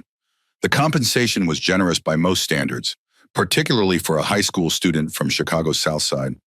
But something in her hesitated. What about the Whitmores, she asked. What happens to them? Maria's expression tightened slightly. Mr. and Mrs. Whitmore have been banned from American Airlines for life. Their A-Advantage accounts have been terminated, and all accumulated miles forfeited. We're also cooperating fully with airport police regarding potential charges of fraud, bribery, and interference with flight crew. The comprehensive consequences satisfied something in Olivia, not a desire for revenge, but a need for proportional accountability. I accept your offer, she said finally, and I'd like to help with your policy reviews if that's still an option. Absolutely, pour sure, Maria confirmed. Your perspective would be invaluable. As they discussed logistics, Captain Bennett entered the lounge. He had changed from his uniform into business casual attire, but retained the unmistakable bearing of command. Miss Jackson, he said, approaching their seating area. I wanted to check on you before heading to my hotel. How are you holding up? I'm okay, Olivia replied, genuine appreciation warming her voice. Thank you for everything you did up there. Bennett shook his head slightly. I only wish we'd identified the situation sooner. You should never have been displaced in the first place. But when it mattered, you believed me. Olivia pointed out. That made all the difference. The captain nodded, understanding the deeper truth in her statement. In a world where power dynamics often silenced voices like hers, being believed represented a fundamental justice. The crew wanted you to have this, he said, presenting a small package wrapped in tissue paper. It's a tradition for memorable flights. Olivia unwrapped the gift to find a model of an American Airlines aircraft with Flight 1108, Justice at 30,000 feet, inscribed on the base. The gesture, symbolizing her experience had mattered enough to be commemorated, brought unexpected tears to her eyes. Thank you, as she said simply. Words inadequate for the validation the gift represented. As Captain Bennett departed, Eleanor leaned closer. They're genuinely trying to make this right, she observed. That's more than many corporations do. I know, Olivia agreed. It's just... She hesitated, organizing her thoughts. This shouldn't have happened in the first place, and it wouldn't have been resolved without you. Marcus, Jason, and everyone else who spoke up. What happens to people who don't have an entire plane full of witnesses and advocates? The question hung in the air, highlighting the systemic nature of the problem beyond her individual experience. Their conversation was interrupted by a notification on Olivia's phone. A text from her grandmother. Baby girl, you're trending. Call me right now. Reality rushed back. While Olivia had been processing events inside the flagship lounge, the outside world had been consuming the story through social media. Jason's TikTok had exploded beyond its initial audience, picked up by news outlets and commentators across platforms. I should call my grandmother, Olivia said, suddenly remembering her family would be worried. Of course, Maria agreed. We have private rooms if you'd like some privacy. In a small conference room with Manhattan's skyline views, Olivia FaceTimed her grandmother. Elaine Jackson's concerned face filled the screen, her salon still visible in the background. Olivia Marie Jackson, Elaine exclaimed. Are you all right? Everyone at the salon is watching this video of you on an airplane. What happened? Olivia recounted the day's events, her grandmother's expressions shifting from concern to outrage to fierce pride. They tried to put you in the back of the plane. Elaine's voice rose with indignation. After we scraped together for that first-class ticket, oh, hell no. It's okay, Grandma, Olivia assured her. It got fixed. More than fixed. The airline is covering everything now, and the people who did it are in serious trouble. Elaine studied her granddaughter's face through the screen. You handled yourself with dignity, didn't you? Just like I taught you. Yes, ma'am. That's my girl. Elaine's pride radiated through the digital connection. Now tell me about this debate competition. You still ready to show them how it's done? The conversation grounded Olivia, reconnecting her to her original purpose. The discrimination had been real, the resolution significant, but her reason for being in New York remained unchanged. She had a debate to win. When she returned to the main lounge, a car service had been arranged to take her to the Marriott Marquis. Eleanor had agreed to accompany her, providing continued guidance through the unexpected attention. As they prepared to leave, Sophia Martinez and Michael Chen arrived, having completed their post-flight duties. We wanted to check on you before you left, Sophia explained. And to thank you, actually. Thank me, Olivia asked, surprised. Michael nodded. What happened today will change things for the better. Flight crews see discrimination sometimes, but don't always have the support to address it. Your case is creating a precedent. The realization that her individual experience might improve conditions for others added meaning to the ordeal. This wasn't just about one seat on one flight. It was about systems of accountability and respect that affected thousands. They exited the flagship lounge into the main terminal, where Maria had arranged for security to escort them past the gathering media.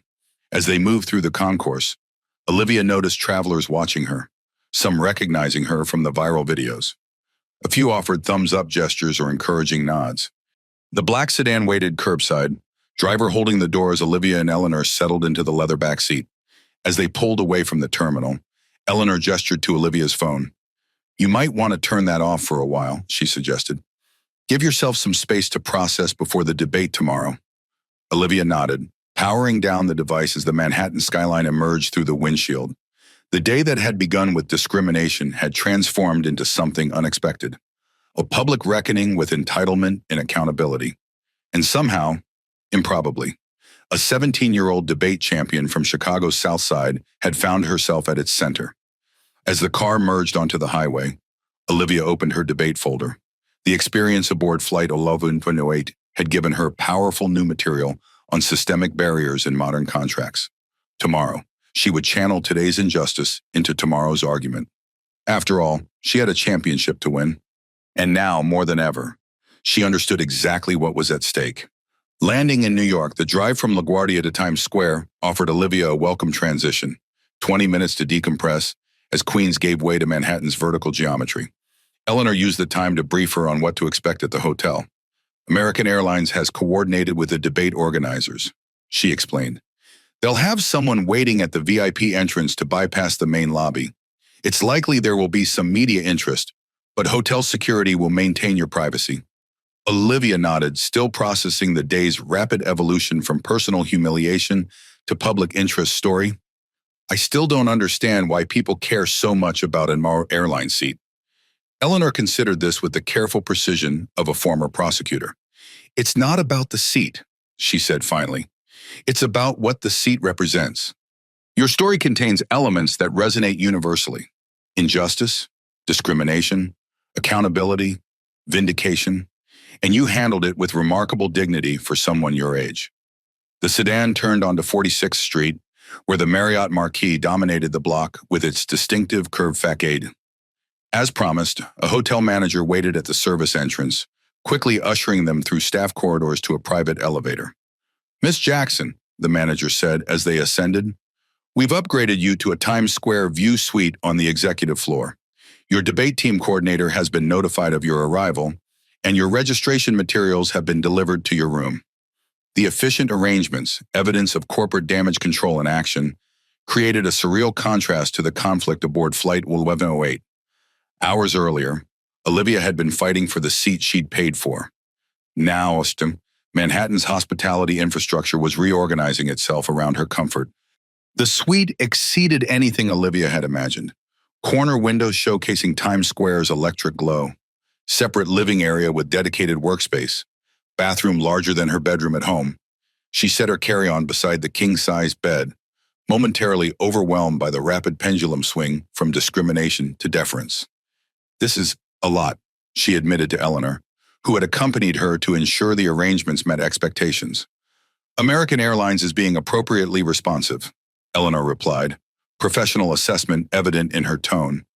Though I suspect this level of accommodation is also intended to minimize potential legal action. Before Olivia could respond, her phone, powered on upon arrival, chimed with an incoming call. The screen displayed Coach Williams, her debate team supervisor. I should take this, she said, anxiety edging her voice. After the day's drama, she'd almost forgotten the competition that had brought her to New York in the first place. Eleanor nodded, moving toward the door. I'll let you get settled. I've left my contact information on the desk if you need anything. And Olivia, she paused, her formal demeanor softening slightly. You handled today with remarkable poise. That will serve you well tomorrow.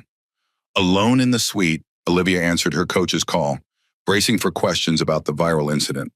Olivia, Coach Williams' voice burst through the speaker, concern evident. Are you all right? We've been seeing these videos online. Something about your airline seat. I'm fine, Olivia assured her, summarizing the day's events with the succinct clarity that made her a championship debater. It got resolved, and I'm at the hotel now. I'm still ready for tomorrow. Of course you are, Williams said, pride evident in her voice. After handling discrimination at 30,000 feet, the national championships should be a breeze. The team's been watching everything unfold online. They're in awe of how you handled it. The conversation shifted to competition logistics, her preliminary round assignment, judging panel composition, last-minute research updates. The familiar details anchored Olivia, reconnecting her to the purpose that had brought her to New York. After finalizing arrangements to meet her teammates for breakfast, Olivia ended the call and finally allowed herself a moment to fully absorb the day's events. She moved to the window, watching Times Square pulse below, Thousands of people flowing through Manhattan's commercial heart, each carrying their own stories of triumph and challenge. Her reflection stared back from the glass, superimposed over the cityscape, a 17-year-old in a carefully tailored thrift store blazer who had stood her ground when systems of power aligned against her. The girl Grandma Elaine had raised to fly up front and show them how it's done. A knock at the door interrupted her reflection. Through the peephole, she saw a hotel staff member with a rolling cart. Opening the door revealed a room service delivery she hadn't ordered, a selection of sandwiches, fresh fruit, and a pot of herbal tea, along with a handwritten note from Maria Gonzalez. Thought you might prefer dining in tonight. Your breakfast will be delivered at 7 a.m., wishing you success in your competition tomorrow. The thoughtfulness of the gesture, anticipating her need for privacy and preparation time, struck Olivia more deeply than the luxury suite.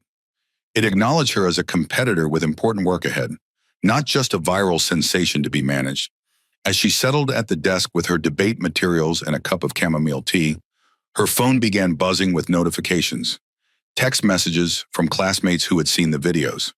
Social media tags from strangers offering support. News alerts from major outlets covering the story. One notification stood out, a message from Jason Thompson. Hope you're doing okay. Just wanted you to know that TikTok has 3.8 M views now. Comments are 100% supportive. People are really inspired by how you handled everything. Good luck with your debate. The scale of public interest remained difficult to comprehend. Olivia opened Twitter briefly, where #JusticeForOlivia was trending nationally. News sites had picked up the story with headlines like Black Teen's First-Class Seat Stolen, Entire Plane Revolts, and Discrimination at 30,000 Feet, How One Flight Became a Lesson in Accountability. The coverage felt simultaneously validating and intrusive, her personal humiliation transformed into public discourse without her consent. Yet the prevailing narrative aligned with justice, with systems working as they should, with dignity prevailing over discrimination. She closed the social media apps, focusing instead on her debate preparations. Tomorrow's preliminary rounds would determine seeding for the elimination brackets. Her topic, systemic barriers in modern contracts, had gained powerful new dimensions through lived experience.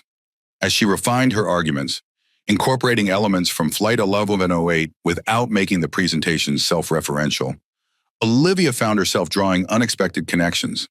The gate agent's power to override systems, the presumption that she didn't belong, the casual efficiency with which her rights had been dismissed. These weren't abstract concepts from academic research anymore.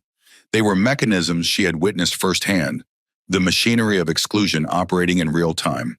When exhaustion finally overtook her around midnight, Olivia fell asleep with her notes still spread across the king-size bed, the lights of Times Square painting kaleidoscope patterns across the ceiling. Tomorrow she would face judges who knew nothing of today's events.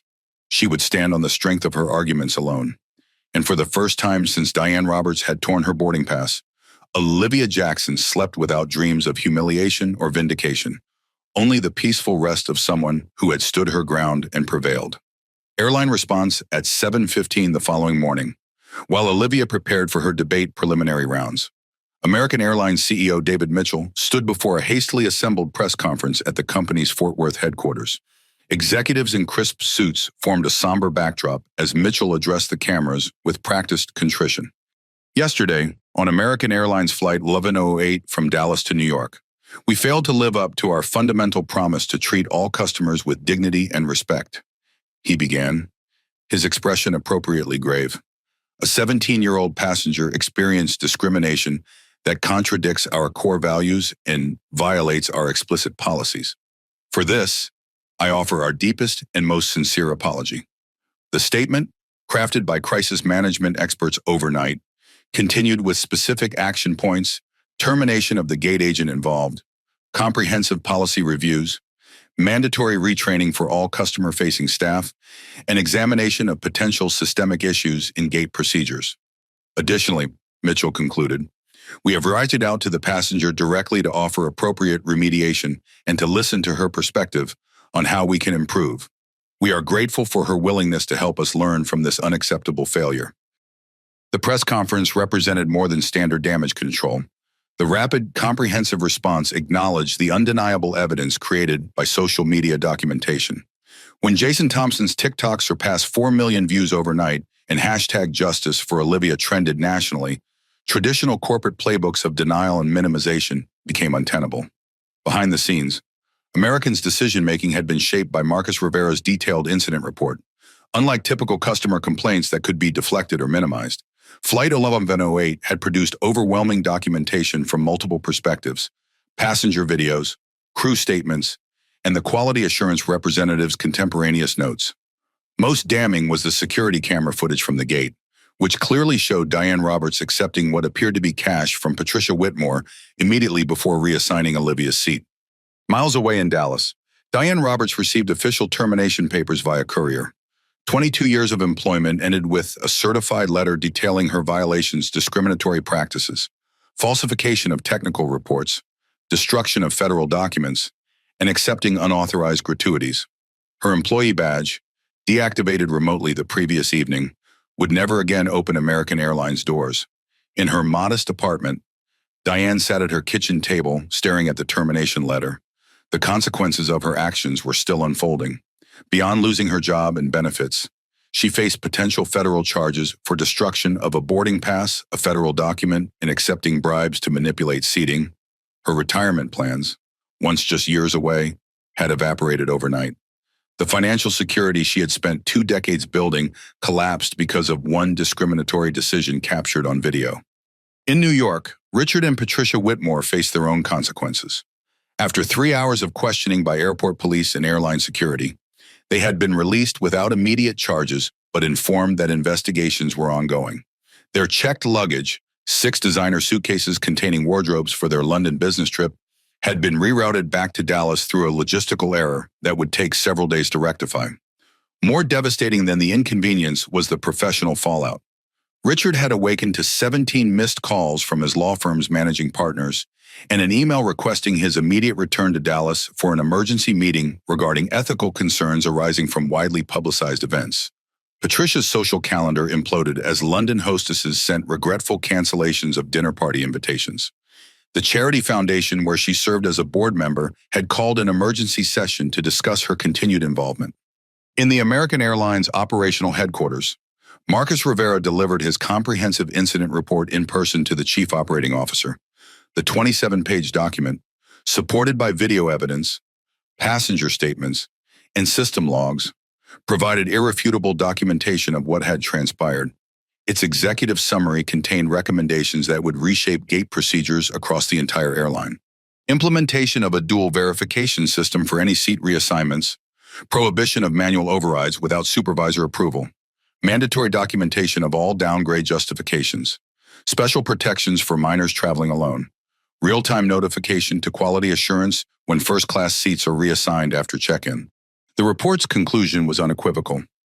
This incident represents a catastrophic failure of our customer service principles, discrimination policies, and operational integrity. The financial, reputational, and ethical costs demand immediate, systemic correction. By mid-morning, American Airlines had established a dedicated response team to manage both the public relations aspects and the operational changes needed. The incident had evolved from an individual customer service failure to a corporate inflection point, forcing examination of how implicit bias operated within seemingly neutral systems. Inside American's social media command center, specialists monitored the online conversations surrounding Flight 1108. Sentiment analysis showed 89% negative reaction toward the airline initially, shifting toward cautiously positive as the company's comprehensive response became public. The hashtag Justice for Olivia had expanded to include hashtag Hold Them Accountable and hashtag First Class While Black, connecting Olivia's experience to broader patterns of discrimination in transportation. Racial justice organizations issued statements about the incident, contextualizing it within historical patterns of exclusion in public accommodations. At 11:30 a.m., as Olivia delivered her opening arguments in the debate tournament's first preliminary round, Maria Gonzalez held a conference call with American's diversity and inclusion team. The VP's directive was clear: this incident would become a case study in the airline's training programs, a teachable moment institutionalized to prevent recurrence. By noon, American Airlines had issued formal lifetime bans to Richard and Patricia Whitmore.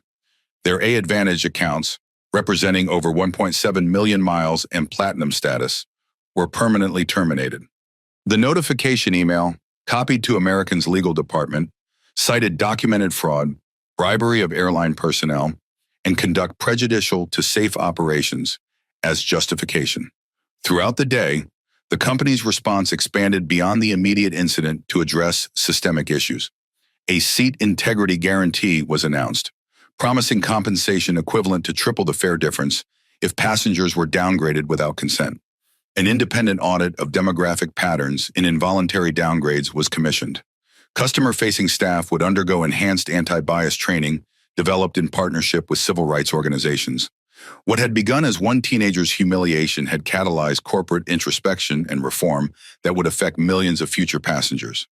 The swift, comprehensive response demonstrated how thoroughly social media had transformed corporate accountability. When thousands of witnesses could document injustice in real time, old playbooks of denial and minimization no longer sufficed. By evening, as Olivia advanced to the debate tournament's second day with a perfect preliminary round record, American Airlines had transformed its failure into a case study in crisis management. The company that had failed her at the gate was now rebuilding its policies around ensuring such failures never recurred. The airline's response, while undeniably shaped by damage control imperatives, nevertheless created tangible improvements in how future passengers would be treated. Systems were being redesigned, accountability mechanisms strengthened, discrimination made more difficult to execute and easier to prevent. It wasn't perfect justice. Nothing could fully erase Olivia's initial humiliation, but it represented institutional accountability on a scale that individual remedies alone could never achieve. The debate competition. The Grand Ballroom of the Marriott Marquis had been transformed for the National Youth Forensics Championship. 8 raised platforms created individual debate stages, each surrounded by chairs for judges and observers. Tournament brackets were displayed on digital screens, updating in real time as results were entered. The atmosphere vibrated with nervous energy. Hundreds of teenagers in formal attire reviewing notes, whispering last-minute strategy with coaches, or staring into space with the 1,000-yard gaze of competitors visualizing victory. Olivia Jackson stood at the edge of the room, debate folder clutched against her navy blazer. Despite the luxury suite, the VIP treatment, and the social media explosion surrounding her name, in this space she was simply competitor number 147, assigned to preliminary round matches based on regional qualifying scores. The tournament organizers, notified of her viral incident, had taken pains to treat her exactly like every other participant, a normalcy Olivia deeply appreciated. Coach Williams approached, her expression conveying confidence rather than concern. Platform 3 for your first round. You're facing Westlake Academy from Texas.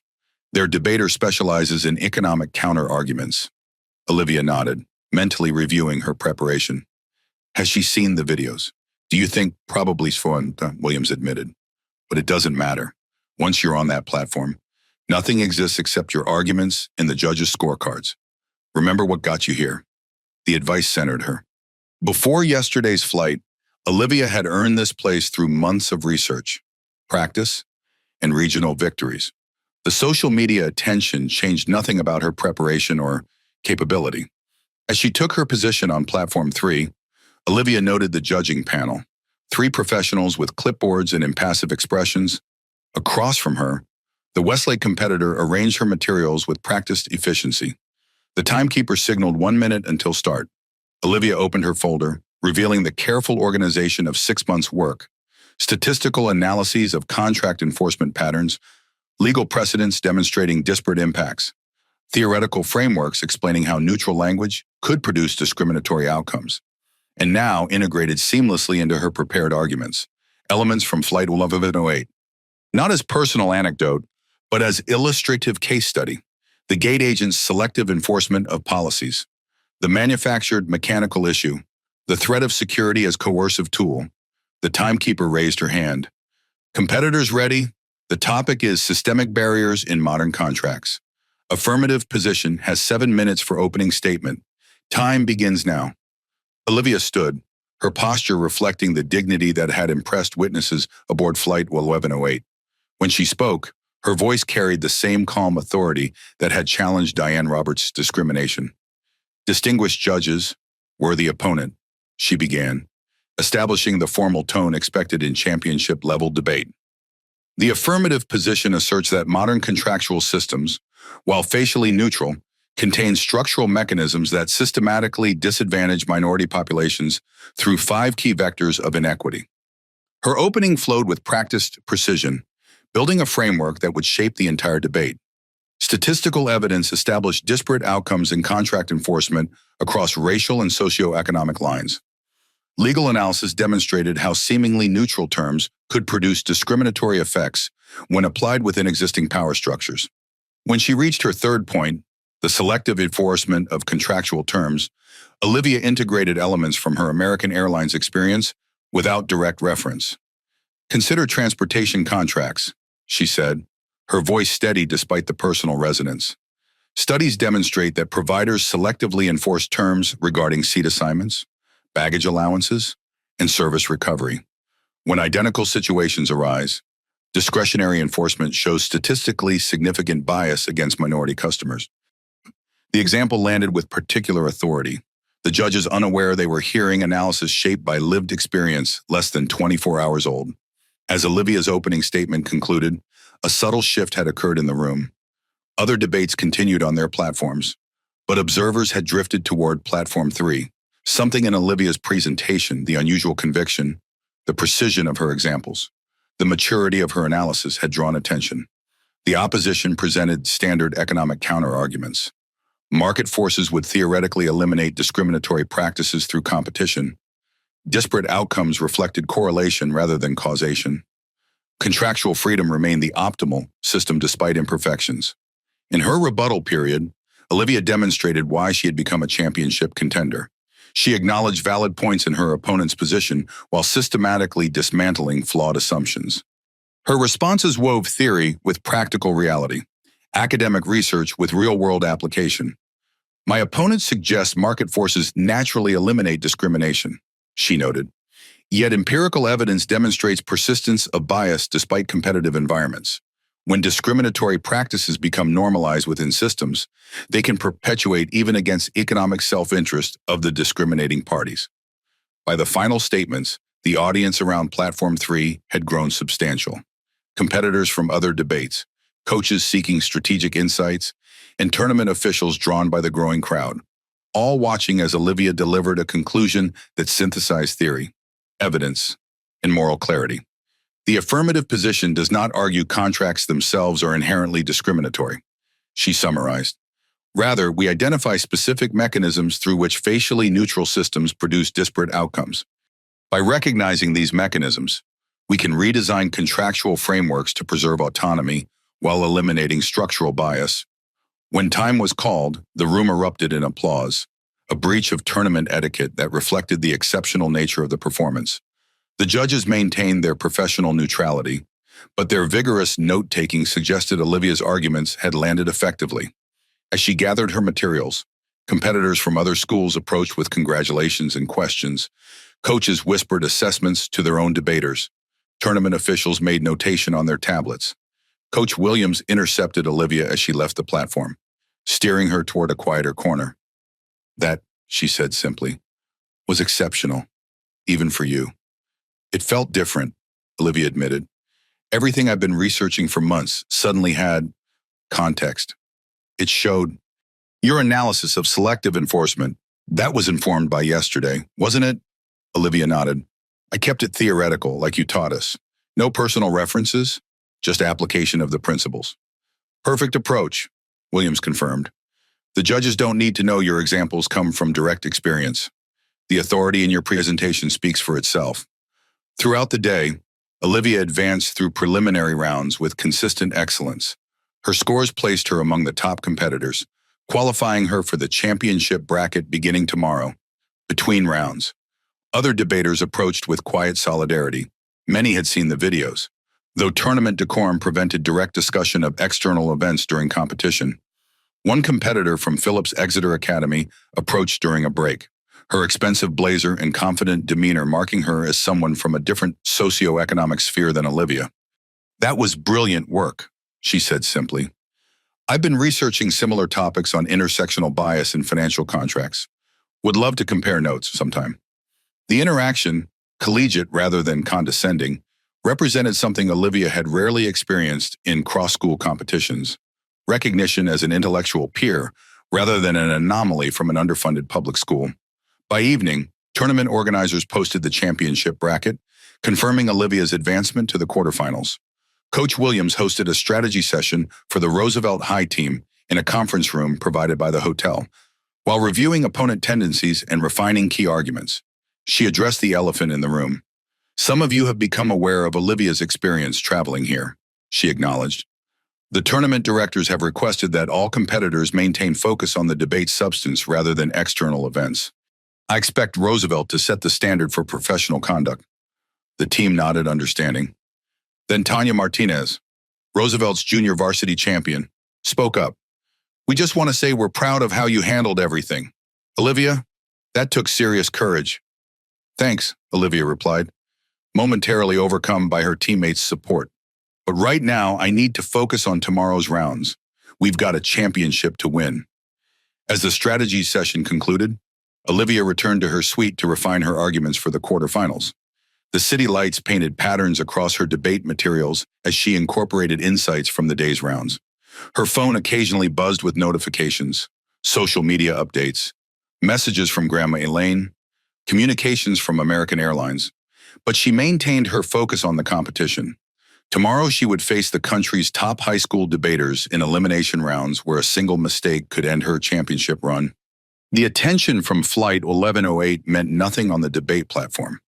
There, she would be judged solely on the strength of her arguments and the clarity of her presentation. And that, Olivia reflected as she finalized her preparation, was exactly how it should be. True merit evaluated without bias or preconception, the very principles she was advocating in her debate topic. As midnight approached, she closed her folders and prepared for sleep, confident in her readiness for tomorrow's challenges. Whatever happened in the championship rounds, she had already demonstrated something powerful. The same dignity and determination that had prevailed at 30,000 feet could excel on the national debate stage. Justice, it seemed, took many forms. Media coverage begins. Dawn broke over Manhattan as news vans gathered outside the Marriott marquee. What had begun as a viral social media moment had evolved into a legitimate news story, attracting coverage from local stations, national networks, and specialized outlets focused on transportation, civil rights, and corporate accountability. In the hotel's business center, Eleanor Vaughn reviewed the morning's headlines on multiple screens. The retired federal prosecutor had volunteered to monitor media coverage, allowing Olivia to focus on her debate quarterfinals. The story had expanded overnight, with distinctive patterns emerging across different platforms. CNN, discrimination at 30,000 feet, how social media forced accountability.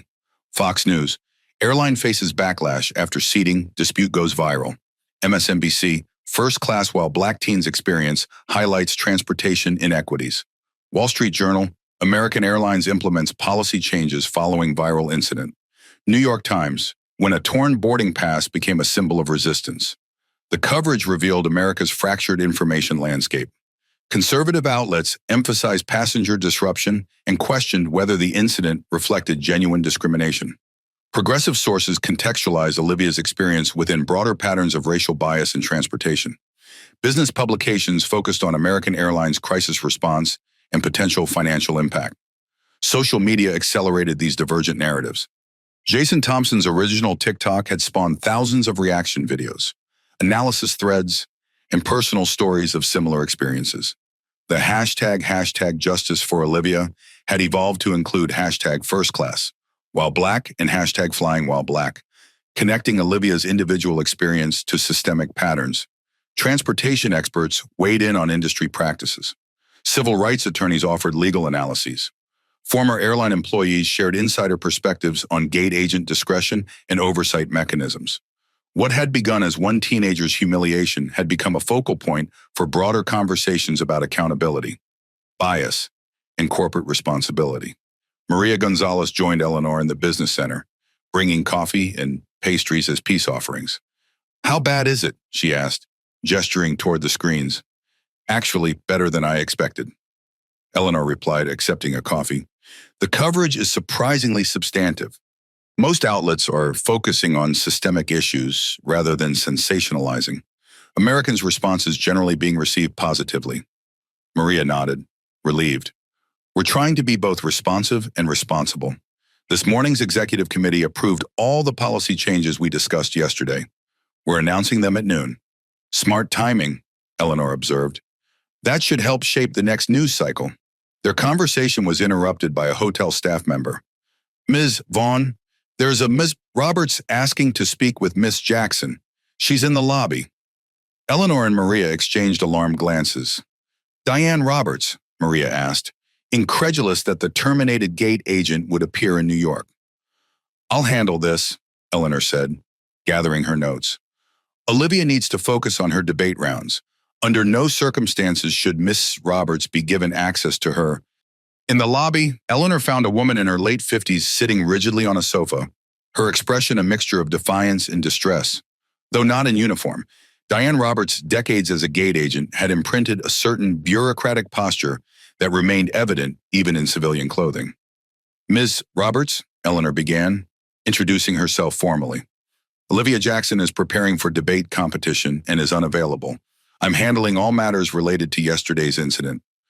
I flew all night to get here, Diane stated, an edge of desperation in her voice. I need to explain myself, to apologize. That's not possible at this time, Eleanor replied, maintaining professional distance. If you wish to communicate with Miss Jackson, I suggest writing a letter that can be forwarded when appropriate. Diane's composure cracked slightly. They fired me.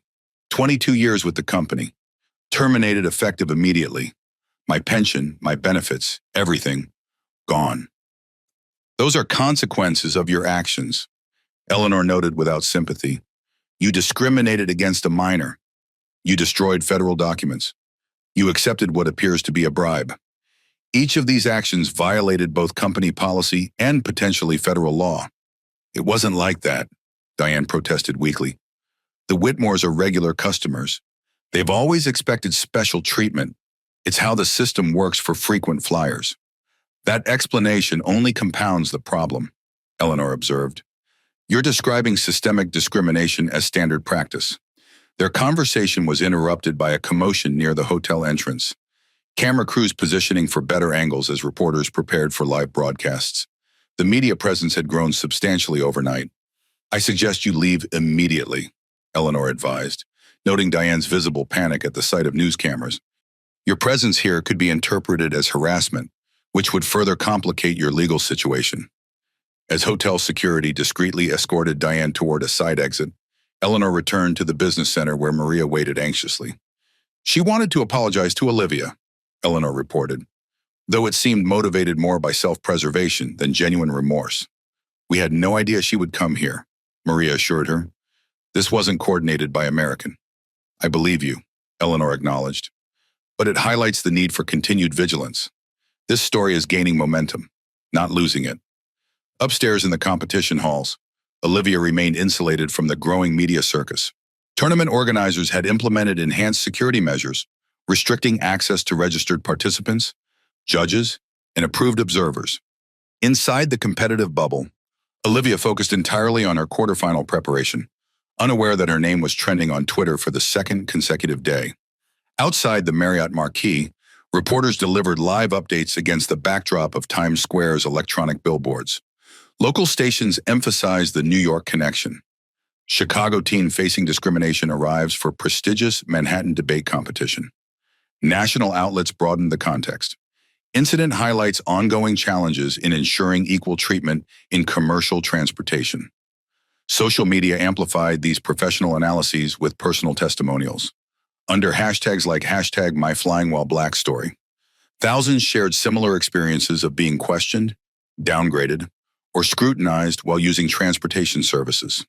Academics and activists contextualize these modern accounts with historical patterns, from Claudette Coltz's bus protest to recent transportation discrimination lawsuits. By midday, as Olivia advanced through her quarterfinal debate round unaware of the media frenzy, American Airlines held its promised press conference. The comprehensive policy changes announced, dual verification systems for seat reassignments, prohibition of manual overrides without supervisor approval, mandatory documentation for downgrades, received cautiously positive coverage. Inside the Roosevelt High team's preparation room, Coach Williams maintained strict media isolation. Phones were collected before strategy sessions. Outside news was filtered to prevent distraction. The team focused exclusively on argument refinement, strategic adjustments, and performance techniques. The world will still be there when the tournament ends, Williams reminded them. Right now, your only job is to represent Roosevelt with excellence. As afternoon faded into evening, Olivia's quarterfinal victory advanced her to the semifinal round scheduled for tomorrow morning. Only when competition concluded for the day did Coach Williams finally brief her on the expanding media coverage. It's getting bigger, Williams explained gently as they shared dinner in a quiet hotel restaurant. Multiple news outlets are requesting interviews. American Airlines announced major policy changes today, and apparently the gate agent flew to New York trying to apologize to you. Olivia set down her fork, momentarily overwhelmed. This is a lot. You don't have to engage with any of it, Williams assured her. Your obligation is to your team and your performance. Everything else can wait. But maybe it shouldn't wait, Olivia said slowly, processing the implications. If people are actually listening, if companies are changing policies, maybe there's a responsibility to speak about it, not just for me, but for everyone who's experienced similar discrimination without cameras recording. Williams studied her star debater with evident pride.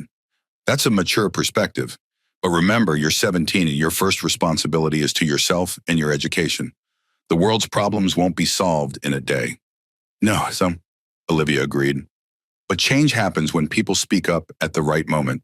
Yesterday on that plane, everyone spoke up for me. Maybe now it's my turn to speak up for others.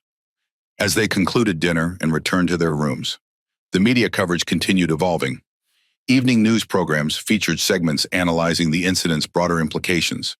Late-night comedians incorporated references into their monologues. Online discussions explored intersections of race, class, and corporate accountability. In her suite, Olivia briefly checked social media before returning to debate preparation. Jason's original TikTok had surpassed 7 million views. The comments section overflowed with support, personal stories, and calls for systemic change. Major civil rights organizations had issued statements connecting her experience to ongoing transportation equity initiatives. The media attention represented something Olivia hadn't anticipated: a platform. Her individual experience had resonated because it illuminated broader patterns recognizable to millions. The debate skills she had cultivated for competition suddenly had potential application beyond tournament stages. Tomorrow, she would compete in the national semifinal round. Her focus remained fixed on that immediate challenge. But beyond the competition lay something equally significant: an opportunity to transform personal humiliation into meaningful advocacy. As Manhattan's lights painted patterns across her debate notes, Olivia prepared not just for tomorrow's competition, but for the broader platform that awaited. The media coverage had transformed her from victim to voice, a responsibility she approached with the same thoughtful preparation she brought to her debates. Parrot wheat for consequences and justice, Richard Whitmore's Mercedes sedan pulled into the underground parking garage of Whitmore, Davis, and Blackwell at precisely 8:27 a.m. Central Time. The senior partner had flown back to Dallas on the first available flight, a middle seat in economy class that represented a dramatic downgrade from his original first-class itinerary to London. Patricia had remained in New York, refugees in a midtown hotel with no luggage and dwindling social options. The parking garage felt different this morning. The reserved space with his name stenciled in precise lettering, normally a small daily affirmation of his status, now felt like a target. He sat in his idling vehicle for several minutes, rehearsing explanations and justifications for what the firm's managing committee would have undoubtedly seen on social media. It was a misunderstanding. The gate agent was an old family friend. We had no idea the seat belonged to someone else. The girl was unnecessarily confrontational. The social media mob distorted everything. His mental preparations were interrupted by a text from Patricia. Country Club Board called. Emergency meeting tomorrow regarding our membership status. This is getting serious. Richard closed his eyes briefly, absorbing the expanding consequences of what had seemed like a routine privilege just 24 hours earlier.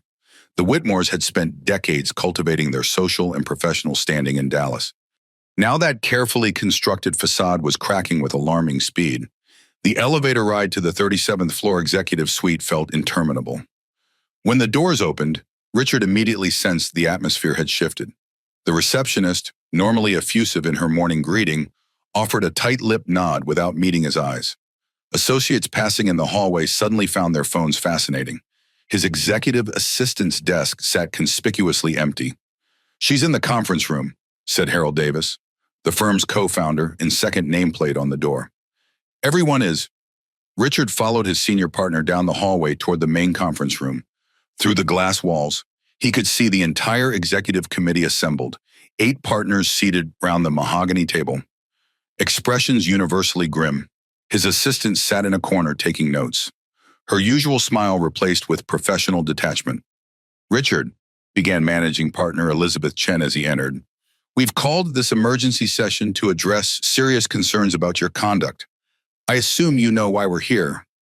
"Elizabeth, I can explain," Richard started, but she raised her hand, cutting him off. "Before you speak, you should know that we've received the following since yesterday evening: 17 calls from major clients expressing concerns about ethical standards, 23 emails from peer firms regarding potential referral terminations, 41 messages from associates threatening to quit if we don't address this, and a formal inquiry from the State Bar Association's Ethics Committee." Richard paled visibly. The State Bar involvement elevated this beyond internal firm politics into potential professional consequences. "The video evidence is unambiguous," continued Arthur Blackwell, the firm's founding partner. "You were filmed attempting to intimidate airline staff, making racially charged statements, and participating in what appears to be fraud involving a minor's travel accommodations." "Arthur, that's not—" "It gets worse," Elizabeth interrupted. "We've received information that you attempted to contact the CEO directly to have the matter suppressed. And your threat to the captain about knowing who you are and being able to have his job, that's textbook abuse of perceived authority." The systematic dismantling of his excuses continued as each executive committee member addressed specific elements of his behavior. The viral video had been dissected frame by frame, his statements transcribed and analyzed, his conduct evaluated against the firm's ethics guidelines and the State Bar's professional standards. "In 27 years of legal practice," concluded senior partner James Wong, "I have never seen conduct so fundamentally at odds with our firm's values or our profession's ethical requirements." Richard's carefully prepared explanations evaporated in the face of comprehensive evidence and unanimous condemnation. His colleagues weren't interested in justifications. They had assembled to deliver consequences. Elizabeth Chen slid a document across the table. "This is a separation agreement. You will tender your immediate resignation as partner. You'll receive 60% of your capital account value, the minimum required by our partnership agreement. Your client relationships will be reassigned effective immediately. Your biography will be removed from our website by noon today." "This is absurd," Richard protested, desperation creeping into his voice. "A 30-year career ended over a misunderstanding about an airline seat. I built half the client relationships in this firm." "No, Richard," Arthur Blackwell corrected, his voice carrying the weight of 5 decades in legal practice. "This isn't about an airline seat. This is about character revealed when you thought no one who mattered was watching. You threatened a captain, intimidated crew members, participated in apparent fraud, and targeted a minor, all while identifying yourself as a partner in this firm. The seat is merely where your true character became visible to 7 million viewers." The reality of his situation finally penetrated Richard's defenses. His professional identity, the foundation of his self-image for 3 decades, was being systematically dismantled in real time. The carefully constructed reputation that had opened doors, commanded respect, and justified his sense of entitlement was dissolving before his eyes. "You have until noon to clear your office," Elizabeth stated, her tone suggesting the decision was irrevocable. "Security will assist you. Your keycards will be deactivated at 12:01. If you choose not to sign the separation agreement, we'll proceed with a partnership vote for cause removal, which would reduce your capital recovery to 40% and include explicit ethics violations in the public filing." As the executive committee filed out, leaving Richard alone with the separation agreement, his phone buzzed with another text from Patricia. "Charity Gala Committee just called. They're removing us as chairs for the winter ball. Said our values no longer align with the organization's mission. What's happening? Richard. What was happening became increasingly clear as the morning progressed. While Richard packed his office under the watchful eye of two security personnel, the cascading professional consequences continued. His administrative assistant requested reassignment to another partner. The State Bar Association's Ethics Committee sent formal notice of an investigation. 3 major clients called to terminate their relationships personally rather than waiting for reassignment. By 11:45 a.m., Richard Whitmore's corner office, with its panoramic views of downtown Dallas and walls adorned with photographs alongside political figures, celebrities, and business leaders, had been reduced to 3 cardboard boxes. 30 years of legal practice, community leadership, and carefully cultivated influence collapsed into portable storage containers wheeled to his car by silent security personnel. As he drove away from the firm for the final time, his phone continued delivering notifications of unraveling status. The Downtown Business Leadership Council requested his resignation. The Symphony Board suggested a leave of absence. The Alumni Association withdrew an upcoming Distinguished Graduate Award. Meanwhile, Patricia Whitmore faced her own social execution in absentia. The Dallas Country Club, where the Whitmores had been fixtures for 2 decades, initiated membership review proceedings. The charity organizations where Patricia had chaired committees and hosted galas suddenly found her positions under reconsideration. Friends who had dined at their home for years were suddenly unavailable, their social calendars mysteriously full for the foreseeable future. By evening, as Richard joined Patricia in their New York hotel room, the London trip abandoned. The magnitude of their downfall was becoming clear. Their carefully constructed social identity, built on professional status, community leadership, and the appearance of ethical authority, had been revealed as a facade. When that facade cracked, the collapse was both comprehensive and public. "What are we going to do?" Patricia asked, her voice hollow with shock. "Everyone's abandoning us. Over an airline seat." "It's not about the seat," Richard replied, echoing Arthur Blackwell's assessment without realizing it. "It's about what people saw when we thought we could act without consequences." The Whitmores' downfall had only begun. In the days ahead, they would discover how thoroughly their actions aboard Flight 1108 had unraveled decades of careful social positioning. The professional ethics investigation would expand. Financial implications would compound. Their social ecosystem, built on mutual reinforcement of status and access, would continue its systematic rejection. What they had failed to understand in the moment of taking Olivia's seat was that privilege, while powerful, was ultimately conditional. When abused too visibly, when the curtain is pulled back on its arbitrary nature, the very systems that confer it can withdraw their protection with devastating efficiency. The seat they had stolen would cost them everything they truly valued, not because of the theft itself, but because of what that theft revealed about their character to a world suddenly paying very close attention. Diane's consequences. While the Whitmores faced the disintegration of their social and professional standing, Diane Roberts confronted her own cascade of consequences in a considerably less luxurious setting. The Days Inn near LaGuardia Airport offered accommodations several tiers below her usual travel standard, but after American Airlines terminated her employment and canceled her return ticket, options were limited. The notification had arrived via corporate email at 7:23 p.m. the previous evening, while Flight 1108 was still in the air. This communication serves as official notice of employment termination, effective immediately. This action results from multiple confirmed violations of American Airlines policy, including discrimination against passengers, falsification of technical reports, destruction of federal documents, and acceptance of unauthorized gratuities. The comprehensive list of violations left no room for appeal or mitigation. After 22 years of service, Diane Roberts had been severed from American Airlines through a single paragraph of corporate legalese delivered to her inbox. Her employee ID had deactivated instantly. Her travel privileges, the most valuable perk of airline employment, vanished. Her health insurance would terminate at midnight. Her pension remained intact due to vesting requirements, but her anticipated retirement timeline collapsed along with her income security. The hotel room's small desk was covered with papers as Diane calculated her financial situation. Mortgage payments on her Dallas townhouse, car payments on the SUV she'd financed last year, credit card balances accumulated during vacation splurges. Without American Airlines' steady paycheck, the numbers didn't add up.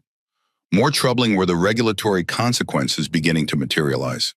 The Department of Transportation had initiated an investigation into potential violations of federal transportation anti-discrimination policies.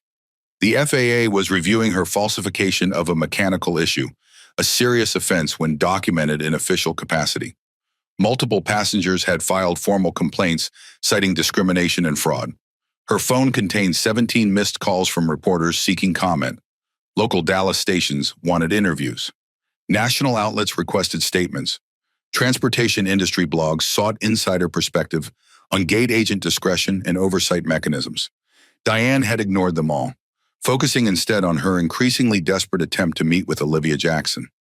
The compulsion to explain herself, to somehow mitigate the consequences through personal apology, had driven her to book a last-minute flight to New York using her rapidly disappearing savings. That attempt had failed spectacularly when confronted by Eleanor Vaughn in the Marriott lobby. The retired federal prosecutor had efficiently dispatched her rationalization attempts while making it abundantly clear that further contact attempts could constitute harassment with additional legal consequences. Now, alone in her budget hotel room with CNN silently displaying coverage of her professional implosion, Diane Roberts faced the wreckage created by one moment of discriminatory action. Her phone chimed with a notification, another former colleague withdrawing contact. American Airlines employees were distancing themselves publicly and privately, protecting their own careers from association with transportation's newest pariah. The Facebook group for DFW gate agents, once a source of daily camaraderie, had removed her membership overnight. The isolation felt particularly cruel given Diane's self-perception. In her mind, she had simply been doing what gate agents had always done, providing special accommodation to frequent flyers, maintaining the invisible hierarchy of air travel that prioritized high-value customers. The Whitmores were the kind of passengers management had always instructed her to please. Olivia Jackson, regardless of her valid ticket, didn't fit the profile of first-class passengers Diane had been conditioned to recognize. This rationalization collapsed when confronted with documentary evidence. The videos captured her clear discrimination, her fabricated mechanical issue, her visible contempt when tearing Olivia's boarding pass. Worst of all, the footage showed Patricia Whitmore slipping folded bills into Diane's pocket, a gratuity that transformed questionable customer service into potential federal bribery. A knock at the hotel room door startled her from these grim reflections. Through the peephole, Diane saw a woman in a formal suit holding identification. Not media, but something official. Ms. Roberts, I'm Special Agent Melissa Torres with the Department of Transportation's Office of Inspector General. I need to speak with you regarding incidents aboard American Airlines flight. Wait. The federal investigation had arrived faster than anticipated. As Diane opened the door, the administrative consequences she had been processing expanded to include potential criminal charges. Agent Torres established recording equipment on the hotel desk, formally advised Diane of her rights, and began systematic questioning about the gate incident. The interview protocol reflected serious federal interest beyond administrative review. Ms. Roberts, did you knowingly falsify reports of a mechanical issue with Seat 2B on Flight 1108? Did you accept payment from Patricia Whitmore in exchange for reassigning Olivia Jackson's seat? Were you aware that destruction of a valid boarding pass constitutes interference with federally approved documentation? Each question exposed the gap between Diane's rationalizations and federal transportation regulations. What she had dismissed as routine customer service flexibility was being categorized as fraud, discrimination, and potential criminal conspiracy. When Agent Torres finally departed 3 hours later, Diane Roberts understood that her employment termination represented only the beginning of cascading consequences. The federal investigation could lead to criminal charges. Civil litigation seemed inevitable. Her professional reputation within the airline industry was irreparably damaged. By evening, American Airlines had issued additional statements distancing itself from her actions. Corporate communications emphasized that Diane's behavior represented a severe violation of our values and explicit policies, and detailed the comprehensive retraining programs being implemented across all customer service positions. Industry publications that had initially framed the incident as a customer service failure were now reporting on potential criminal aspects. Aviation blogs discussed gate agent oversight mechanisms and accountability systems. Transportation equity organizations cited the incident as evidence of needed regulatory reform. As night fell over Queens, Diane Roberts faced the dismantling of her professional identity, financial security, and future prospects. The career she had built over 2 decades had unraveled in 24 hours because of one moment of discriminatory action captured on video and amplified through social media. Unlike the Whitmores, who retained wealth despite their social downfall, Diane faced potential financial ruin alongside professional disgrace. Her actions, motivated by ingrained bias and misguided customer service priorities, had destroyed the very security her career was meant to provide. The following morning, as Olivia Jackson prepared for her semifinal debate round, Diane checked out of the Days Inn and headed to LaGuardia for a return flight to Dallas, economy class, paid from her dwindling personal funds. Her airline employee ID, now a relic of a career that would never recover. Justice for Diane Roberts looked different than for the Whitmores, but carried similar finality. The systems she had selectively enforced against Olivia had turned against her with comprehensive efficiency. The power she had wielded inappropriately at the gate had been stripped completely, leaving her facing federal investigation with rapidly diminishing resources. The seat she had reassigned would ultimately cost her career, reputation, financial stability, and potentially her freedom, consequences proportional to both her actions and her official responsibility to treat all passengers with equal dignity and respect. Richard's professional collapse. The trajectory of Richard Whitmore's professional collapse accelerated with brutal efficiency over the 48 hours following his return to Dallas. What had begun as a partnership separation rapidly evolved into a comprehensive dismantling of his legal career. By Wednesday morning, while Olivia Jackson advanced to the debate championship final, Richard received formal notification that the State Bar of Texas had expanded its ethics investigation. The initial inquiry, focused on his behavior aboard Flight 1108, now included examination of his attempted interference with the investigation itself. The committee has received evidence, the notification stated, that you contacted multiple Bar Association members attempting to influence the preliminary review process.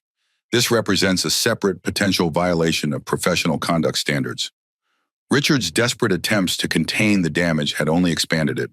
The colleagues he had called for support had reported his pressure tactics to the ethics committee. The executives he had contacted for intervention had documented his attempts to leverage relationships improperly. The network he had spent decades building was now providing evidence against him. His home office in Highland Park, a meticulously designed space featuring custom bookshelves, leather furniture, and framed achievements, became command central for his increasingly desperate damage control efforts. Stacks of legal papers surrounded his desk. His laptop displayed multiple open windows tracking social media mentions, news coverage, and professional fallout. The metrics were uniformly devastating. The original viral video had surpassed 12 million views. Professional legal organizations had issued statements condemning discriminatory behavior in the profession. The Dallas Bar Association's Diversity Committee announced a special session examining implicit bias among attorneys, a direct response to his filmed behavior. Richard's phone, once perpetually active with client calls and professional connections, remained ominously silent.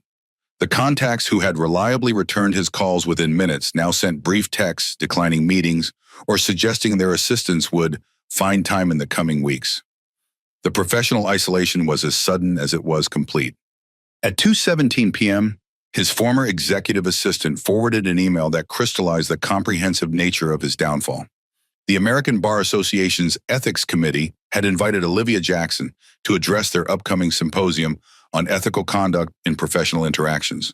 The 17-year-old debate champion would speak on the intersections of professional power, discrimination, and accountability, with Richard's conduct as a primary case study.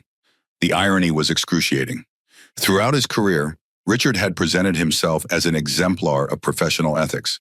He had served on ethics panels, taught continuing education courses on professional responsibility, and positioned himself as a standard bearer for the profession's highest ideals.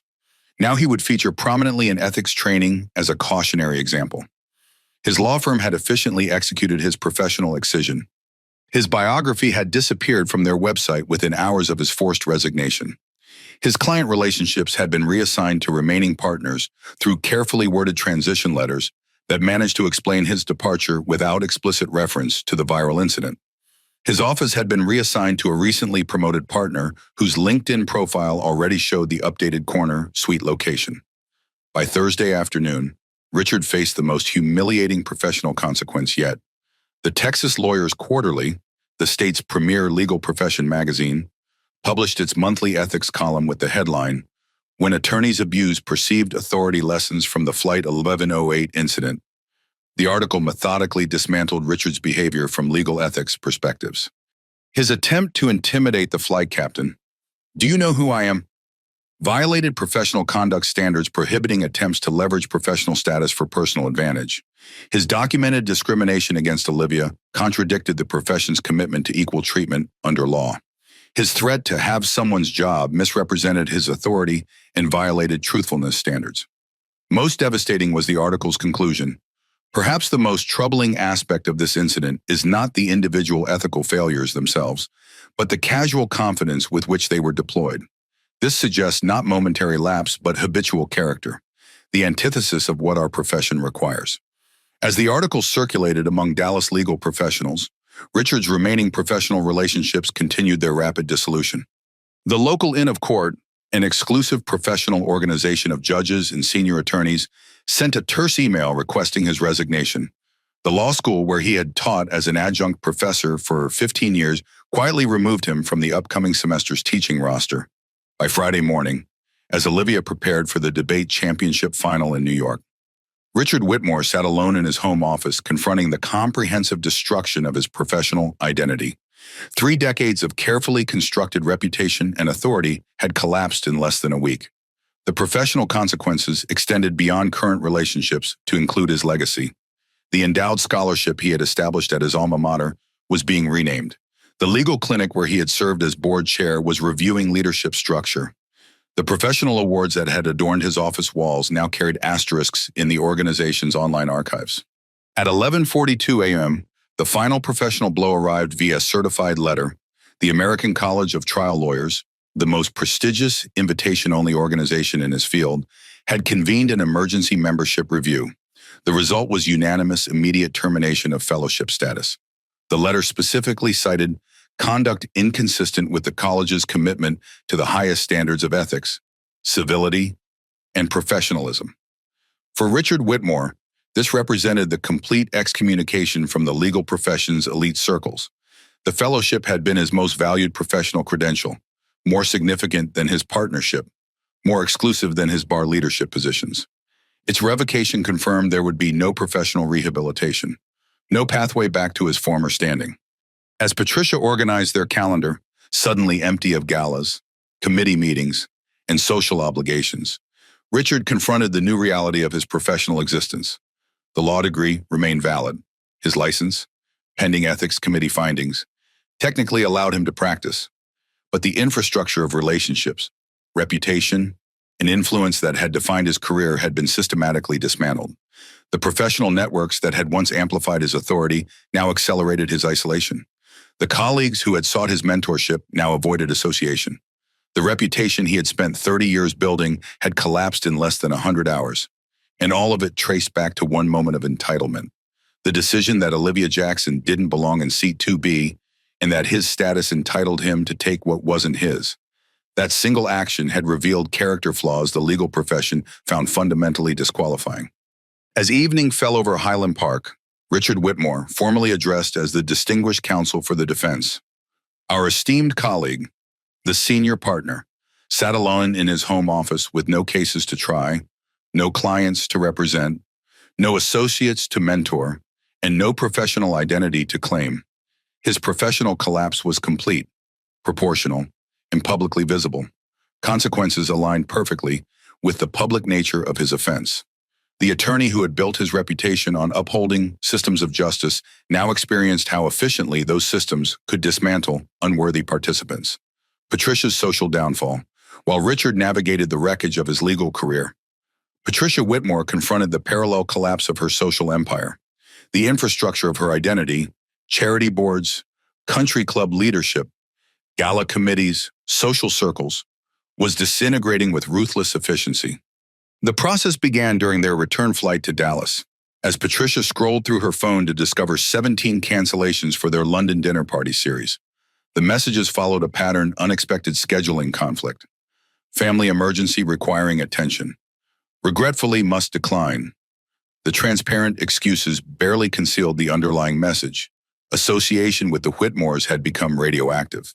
Patricia's social capital had been built on meticulous cultivation of the right connections. For 20 years, she had navigated Dallas society with strategic precision, joining the correct committees, chairing the appropriate galas, maintaining the right friendships. Her calendar represented a carefully orchestrated performance of status and influence, each engagement reinforcing her position in the social hierarchy. That calendar now displayed an alarming pattern of empty spaces. The Dallas Symphony Guild had requested her temporary withdrawal from leadership. The Museum of Fine Arts suggested a hiatus from docent responsibilities. The Highland Park Garden Club canceled her scheduled hosting of their spring luncheon. Most devastating was the series of personal rejections from women she had considered friends. Lunch dates canceled via text, group chats suddenly silent, social media connections quietly severed. The women who had shared her shopping excursions, charity planning sessions, and country club luncheons now executed a coordinated distancing campaign. By Tuesday afternoon, as Patricia attempted to salvage her charity board positions through individual calls, the pattern became clear.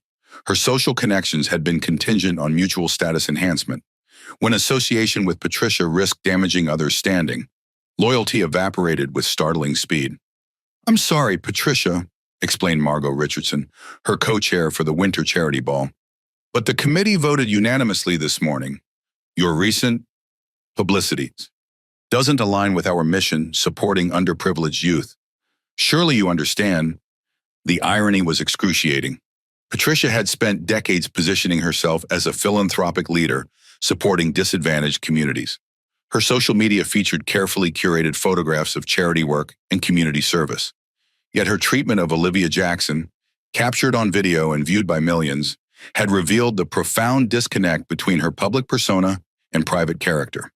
Wednesday brought formal notification from the Highland Park Country Club. The membership committee had convened an emergency session to review the Whitmores' standing following incidents incompatible with club values regarding dignified conduct and community respect. The committee's decision was devastating: 6-month suspension with mandatory ethics review before reinstatement consideration. For the Whitmores, the country club represented more than recreation. It was the central infrastructure of their social existence. Business relationships were maintained on the golf course, social alliances fortified during ladies' luncheons, status confirmed through prime dining room tables and tournament participation. The suspension effectively severed them from their primary social ecosystem, creating a visible symbol of their fall from grace. In Highland Park social circles, country club standing represented foundational status. Its withdrawal signaled comprehensive rejection from the community they had considered their natural habitat. By Thursday morning, as Olivia advanced to the debate championship finals in New York, Patricia confronted the most humiliating social consequence yet. The annual Dallas Charity Leaders publication, which traditionally featured her prominently, released its latest edition with a cover story titled "Authentic Leadership in Philanthropic Spaces." The article never mentioned Patricia by name, but its timing and content left little doubt about its inspiration. Recent events have prompted necessary conversation about authenticity in charitable work. When public performance of generosity contradicts private behavior toward the very communities such work claims to support, we must examine the underlying motivations of philanthropic leadership. Patricia's social media accounts, once showcases for her charitable activities and social prominence, became battlegrounds for public criticism. Comment sections filled with references to Flight 1108. Photos of her charity work attracted questions about her treatment of Olivia. Former associates publicly distanced themselves through conspicuous unfollowing and relationship severing. The lifestyle influencer presence she had carefully cultivated, featuring designer fashion, luxury travel, and charitable glamour, imploded as brands quietly removed her from affiliate programs. The luxury retailers who had provided early access to exclusive collections stopped sending invitations. The designers who had dressed her for charity galas declined appointment and requests. By Friday afternoon, as the debate championship concluded in New York, Patricia Whitmore sat alone on her Highland Park terrace, confronting the comprehensive destruction of her social identity. 2 decades of carefully cultivated status and influence had collapsed in less than a week. The invitations that had once filled their mailbox stopped arriving. The calendar that had been packed with committee meetings, luncheons, and social obligations displayed emptiness extending months forward. The phone that had constantly chimed with texts and calls remained silent for hours at a time. Most painful was the coordinated social shunning executed by women Patricia had considered friends. These relationships, built on mutual status enhancement rather than genuine connection, dissolved immediately when association became liability. The speed and comprehensiveness of this rejection revealed how conditional her social bonds had always been. "They're acting like we committed a crime," Patricia complained to Richard over dinner that evening, all over a misunderstanding about an airline seat.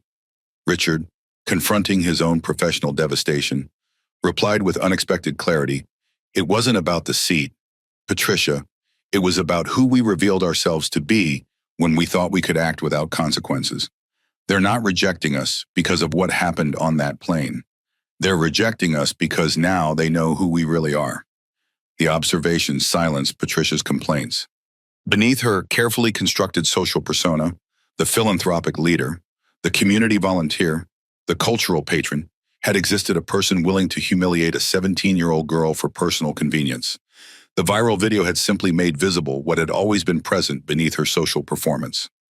As night fell over Highland Park, Patricia Whitmore, formerly addressed as our distinguished chairwoman, our generous benefactor, our esteemed board member, sat alone on her terrace with no galas to chair, no committees to lead, no social calendar to manage, and no status to claim. Her social downfall was complete, proportional, and publicly visible. Consequences aligned perfectly with the public nature of her offense. The woman who had built her identity on social hierarchy and exclusivity now experienced how efficiently those systems could expel participants who violated their unwritten codes. The seat she had taken from Olivia would ultimately cost everything she truly valued, not because of the specific action itself, but because of what that action revealed about her character to a world suddenly paying very close attention. Systemic changes. While the Whitmores and Diane Roberts confronted individual consequences, a broader transformation took shape across systems that had enabled their behavior. What had begun as one teenager's humiliation catalyzed reforms extending far beyond a single flight or airline. American Airlines led these changes, converting crisis response into institutional reform. 2 weeks after Flight 1108, CEO David Mitchell addressed the company's annual leadership conference with unprecedented directness. "We failed Olivia Jackson," he acknowledged to assembled executives, managers, and department heads.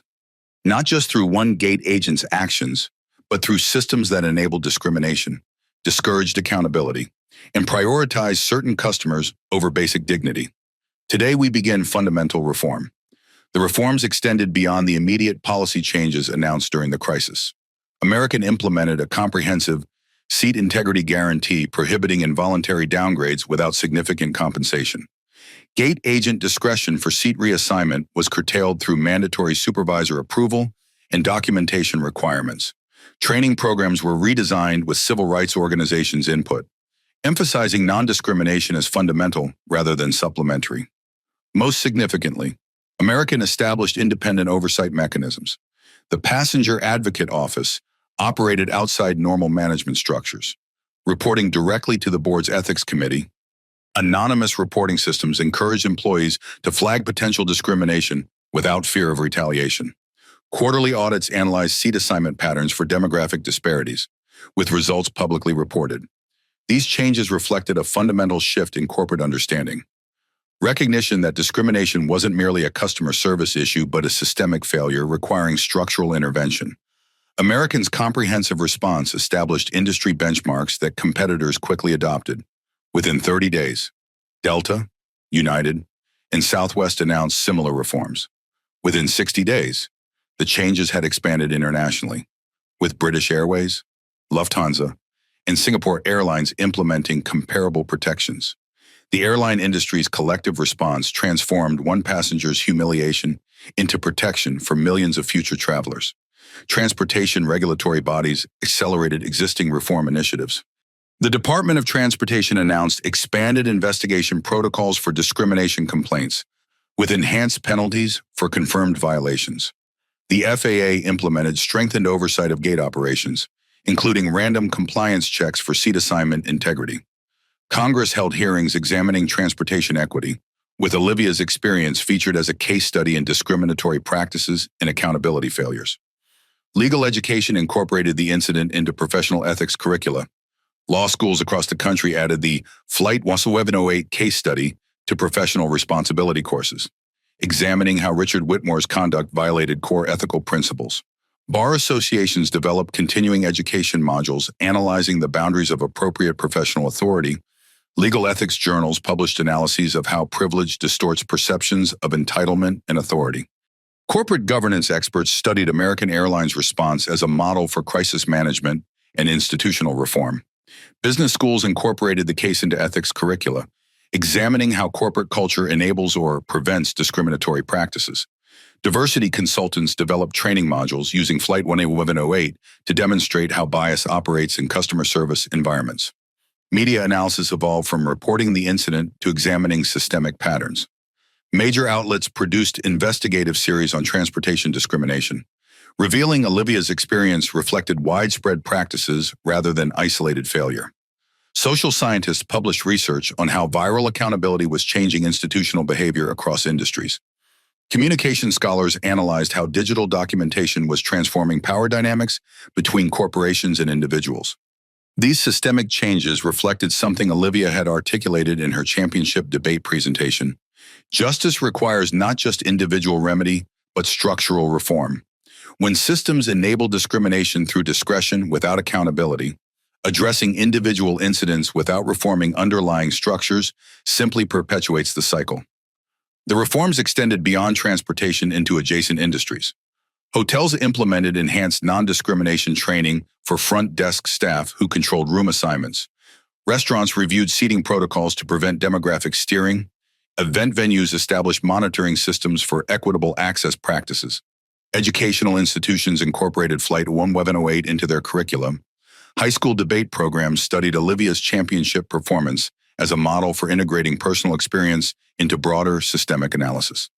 College courses examined the incident through interdisciplinary perspectives: legal studies, sociology, media studies, business ethics.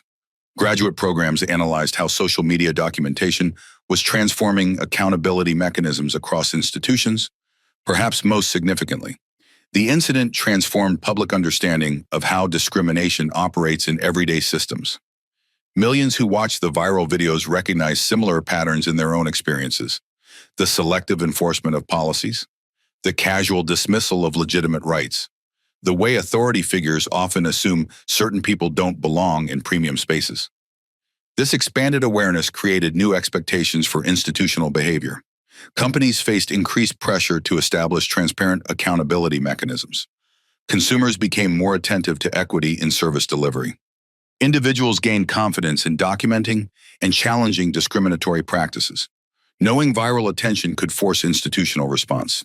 6 months after Flight 1108, as Olivia began her senior year of high school with multiple college scholarship offers, these systemic changes had created tangible improvements for countless individuals who would never experience the specific discrimination she had faced.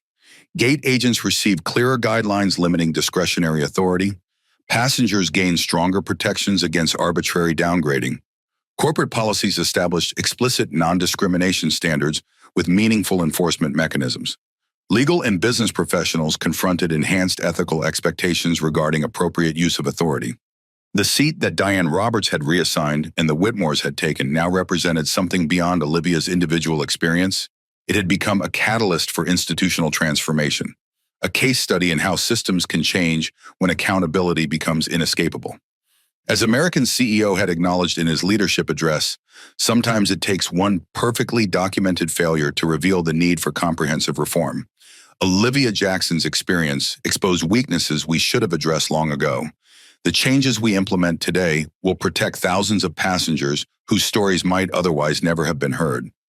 These systemic changes represented the most far-reaching consequence of Flight 1708, not just justice for one passenger, but structural reform benefiting millions who would travel through systems permanently improved by one teenager's dignity in the face of discrimination.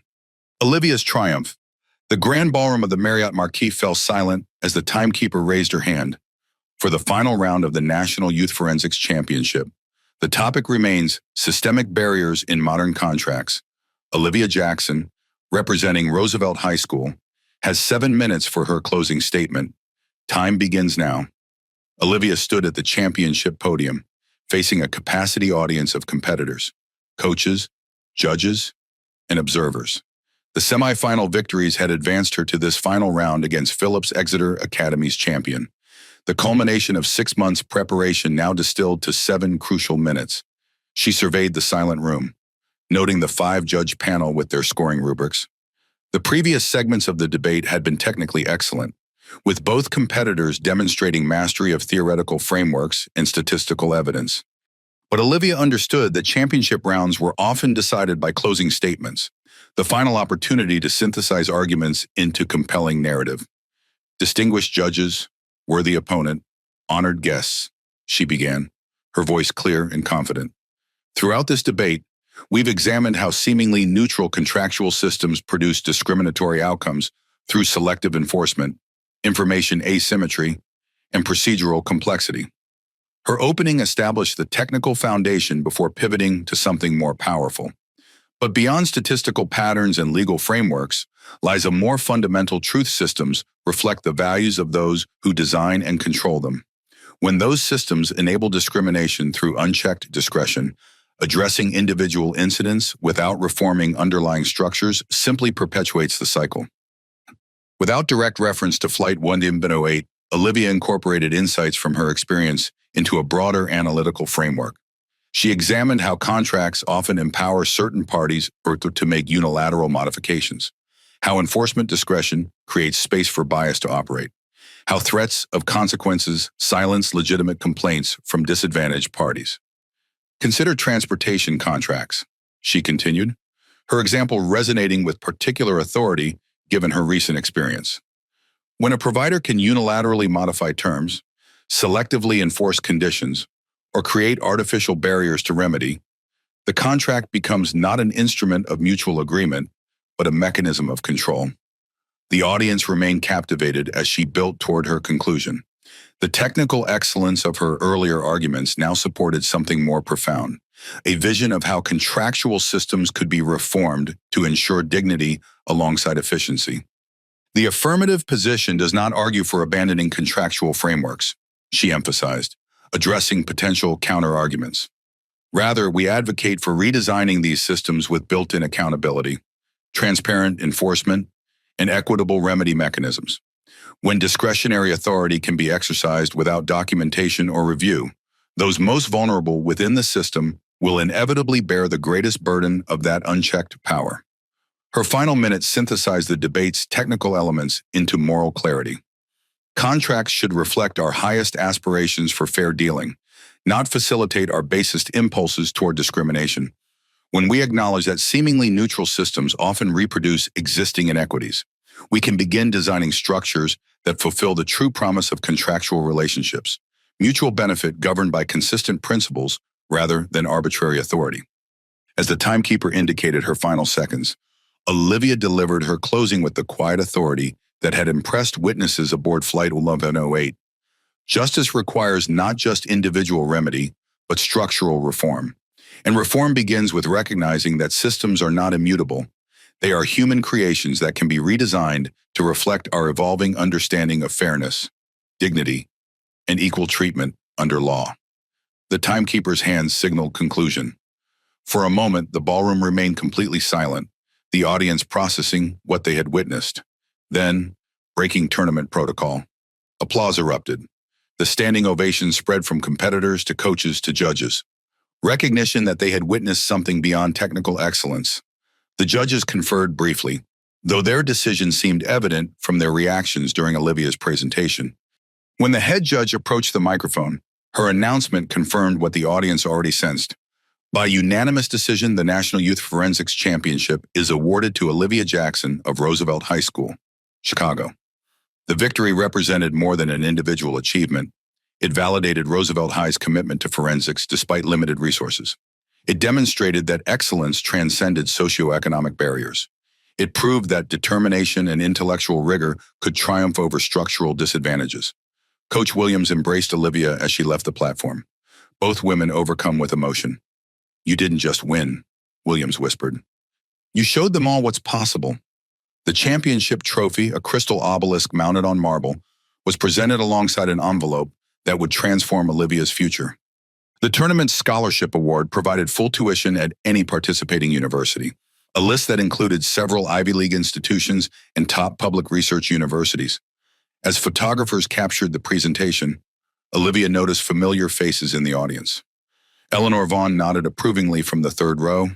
Marcus Rivera offered a subtle thumbs up from near the exit.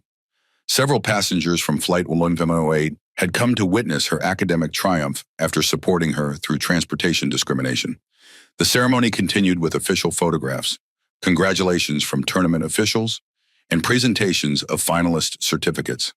Throughout these formalities, Olivia maintained the same composed dignity that had defined her response to discrimination aboard American Airlines Flight 1108. When media were finally permitted into the ballroom, reporters approached with questions that inevitably connected her championship to her viral experience. "Olivia, how did your experience with discrimination on American Airlines influence your debate performance?" She considered the question carefully, conscious of how her response would be framed across platforms. "The principles I presented today were developed through months of research before that incident," she explained. "But personal experience can certainly deepen intellectual understanding. What happened on that flight provided concrete illustration of the abstract systems I've been studying. Does winning the national championship feel like vindication after what you experienced?" "This victory isn't about vindication," Olivia replied with characteristic maturity. "It's about the power of voice, using academic platforms to examine systemic issues that affect real people. The debate championship and the airline incident represent different aspects of the same principle. Dignity matters. Systems can be improved, and speaking truth has purpose."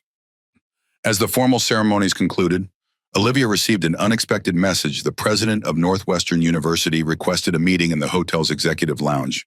When she arrived, accompanied by Coach Williams, she discovered not just Northwestern's president, but representatives from Yale, Stanford, Harvard, and Columbia. "Ms. Jackson," began Northwestern's president, "we've been following both your academic achievements and your composed response to discrimination. All of us would like to discuss scholarship opportunities beyond what you've already been awarded today." The offers presented went far beyond standard academic scholarships. These institutions weren't merely acknowledging her debate championship. They were recognizing the extraordinary poise, intellect, and character she had demonstrated throughout her viral experience and its aftermath.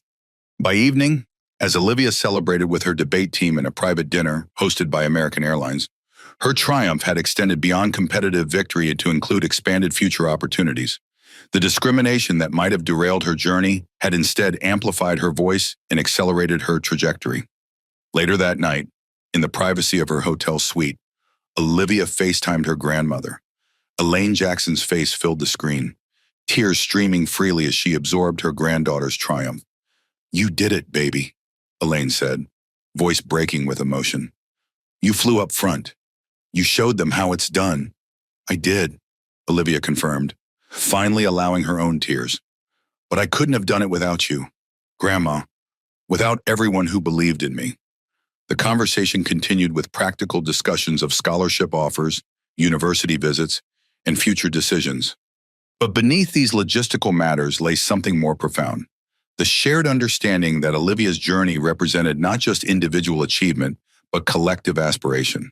As she prepared for sleep, national championship trophy visible on the desk beside multiple scholarship offers, Olivia reflected on the extraordinary trajectory from discrimination to triumph.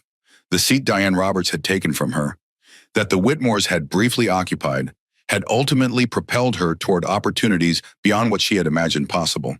Her triumph wasn't merely winning a debate championship or receiving scholarship offers. It was demonstrating how dignity under pressure could transform humiliation into platform, discrimination into advocacy, individual injustice into systemic reform. The 17-year-old from Chicago's South Side had not just reclaimed her seat in first class, She had claimed her voice in national conversation and her place in academic excellence, achievements that would shape not just her individual future, but the systems she would eventually help redesign. 1 year later, the University of Chicago's Harper Memorial Library gleamed in May sunshine, its Gothic architecture framing perfect graduation day weather. Inside, Olivia Jackson adjusted her cap in the mirror, the blue and white honors tassel signifying her early graduation from high school with distinguished recognition. 1 year after Flight 1108, Olivia's path had evolved in extraordinary ways. The National Debate Championship had opened doors, but her composed response to discrimination had created opportunities beyond academic achievement. Universities had competed to offer specialized early admission programs. Corporations had established internships designed around her schedule. Advocacy organizations had requested her insight on transportation equity initiatives. She had ultimately selected the University of Chicago's Odyssey Scholar Program, which combined full financial support with mentorship from leading faculty. The program allowed her to begin university studies during her senior year of high school, accelerating her education while maintaining connection to her Southside community. "You ready for this?" asked Grandma Elaine, entering the preparation room in her Sunday best, pride evident in every movement. At 73, she had insisted on hosting a proper graduation celebration despite Olivia's protests about unnecessary expense. "As ready as I'll ever be," Olivia replied, smoothing her graduation gown. "Still feels surreal sometimes."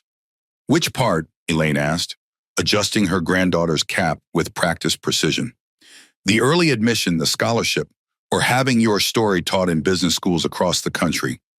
Olivia smiled at her grandmother's characteristic blend of pride and practicality. "All of it, don't I guess? A year ago, I was just trying to get to a debate competition. Now I'm starting classes at UChicago while my friends are still finishing high school." The transformation extended beyond academics. Flight 1108 had become a case study in corporate accountability, transported discrimination, and social media's impact on institutional behavior. American Airlines had implemented the reforms promised during their crisis response, establishing industry standards for non-discrimination procedures and passenger protections. The company had also established the Olivia Jackson Transportation Equity Scholarship, providing funding for students from underrepresented communities pursuing transportation policy, civil rights law, or related fields. The first recipients would be announced during today's ceremony, with Olivia presenting the inaugural awards. Outside the preparation room, familiar faces gathered. Eleanor Vaughn had maintained contact, providing mentorship as Olivia navigated sudden public attention.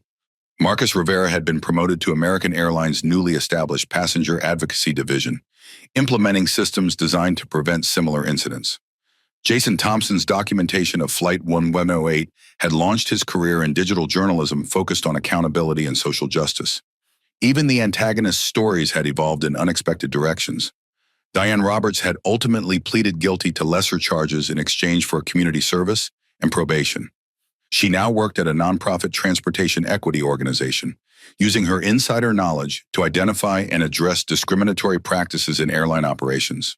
The Whitmores had experienced comprehensive professional and social consequences, but their story had taken a surprising turn.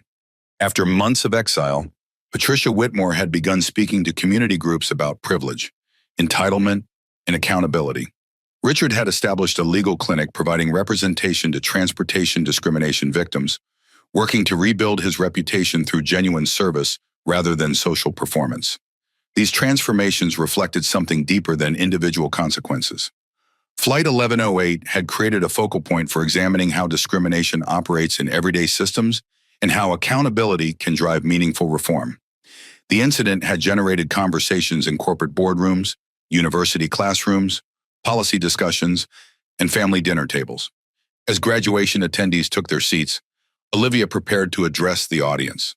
Her speech would thank those who had supported her journey while emphasizing the broader significance of what had occurred aboard that flight from Dallas to New York. "This isn't just my story," she had written in her prepared remarks. "It's about what happens when we stand up to discrimination, when we document injustice, when we demand better from our institutions."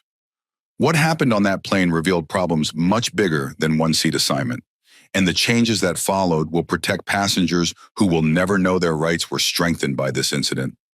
The ceremony coordinator signaled it was time to proceed. Olivia took a deep breath, centered herself, and moved toward the auditorium entrance. The applause that greeted her appearance carried recognition beyond academic achievement, appreciation for how one teenager's dignity under pressure had created ripples of positive change. As she crossed the stage to begin her address, Olivia carried more than academic honors. She carried the vindication of her community's faith, the fulfillment of her grandmother's instruction to show them how it's done, and the responsibility of a platform created through adversity transformed into advocacy. 1 year after Diane Roberts tore her boarding pass in two, Olivia Jackson had not just reclaimed her rightful seat, she had created a new path forward for herself, for future passengers, and for systems finally forced to recognize that dignity wasn't a privilege for some but a right for all. Have you ever witnessed strangers coming together to right a wrong? The power of community response shown in Olivia's story happens more often than we might think. Ordinary people choosing to stand against injustice, whether through documenting what they witness, speaking up when others remain silent, or simply refusing to be complicit in discrimination, can transform individual incidents into meaningful change. Your voice matters in these moments. When you observe discrimination, your decision to document, to speak, or to support can make the difference between isolated injustice and systemic accountability. The passengers of Flight 1108 demonstrated how collective witness can transform power dynamics and create consequences for behavior that might otherwise continue unchallenged. Share your experiences of witnessing communities stand together for what's right. Your story might inspire others to find their voice when they encounter similar situations. Together, we create the expectation that dignity isn't negotiable and that justice requires both individual remedy and structural reform. If this story resonated with you, please like this video, subscribe to our channel, and share it with someone who needs to hear this message. Your support helps us continue bringing these powerful stories of justice and transformation to light. Remember that change happens not just through dramatic confrontations, but through everyday decisions to document, speak up, and stand together against discrimination in all its forms. Olivia Jackson boarded a flight expecting nothing more than transportation to her debate competition. Instead, she became the catalyst for a movement that transformed airline policies, corporate accountability mechanisms, and public understanding of transportation discrimination. Her journey reminds us that sometimes our most powerful moments come not from seeking the spotlight, but from maintaining our dignity when others attempt to diminish it. When Olivia's grandmother told her to fly up front and show them how it's done, she couldn't have anticipated how thoroughly her granddaughter would fulfill that instruction. By standing firm in her right to occupy the space she had earned, Olivia demonstrated something profound about justice in everyday spaces, that it often begins with one person refusing to accept discrimination as inevitable, even when confronting systems designed to silence their objection. The next time you witness injustice, remember Flight 1108. Remember that you are never truly alone when standing for what's right. Someone is always watching, someone is always recording, and someone is always ready to stand beside you when you choose dignity over surrender.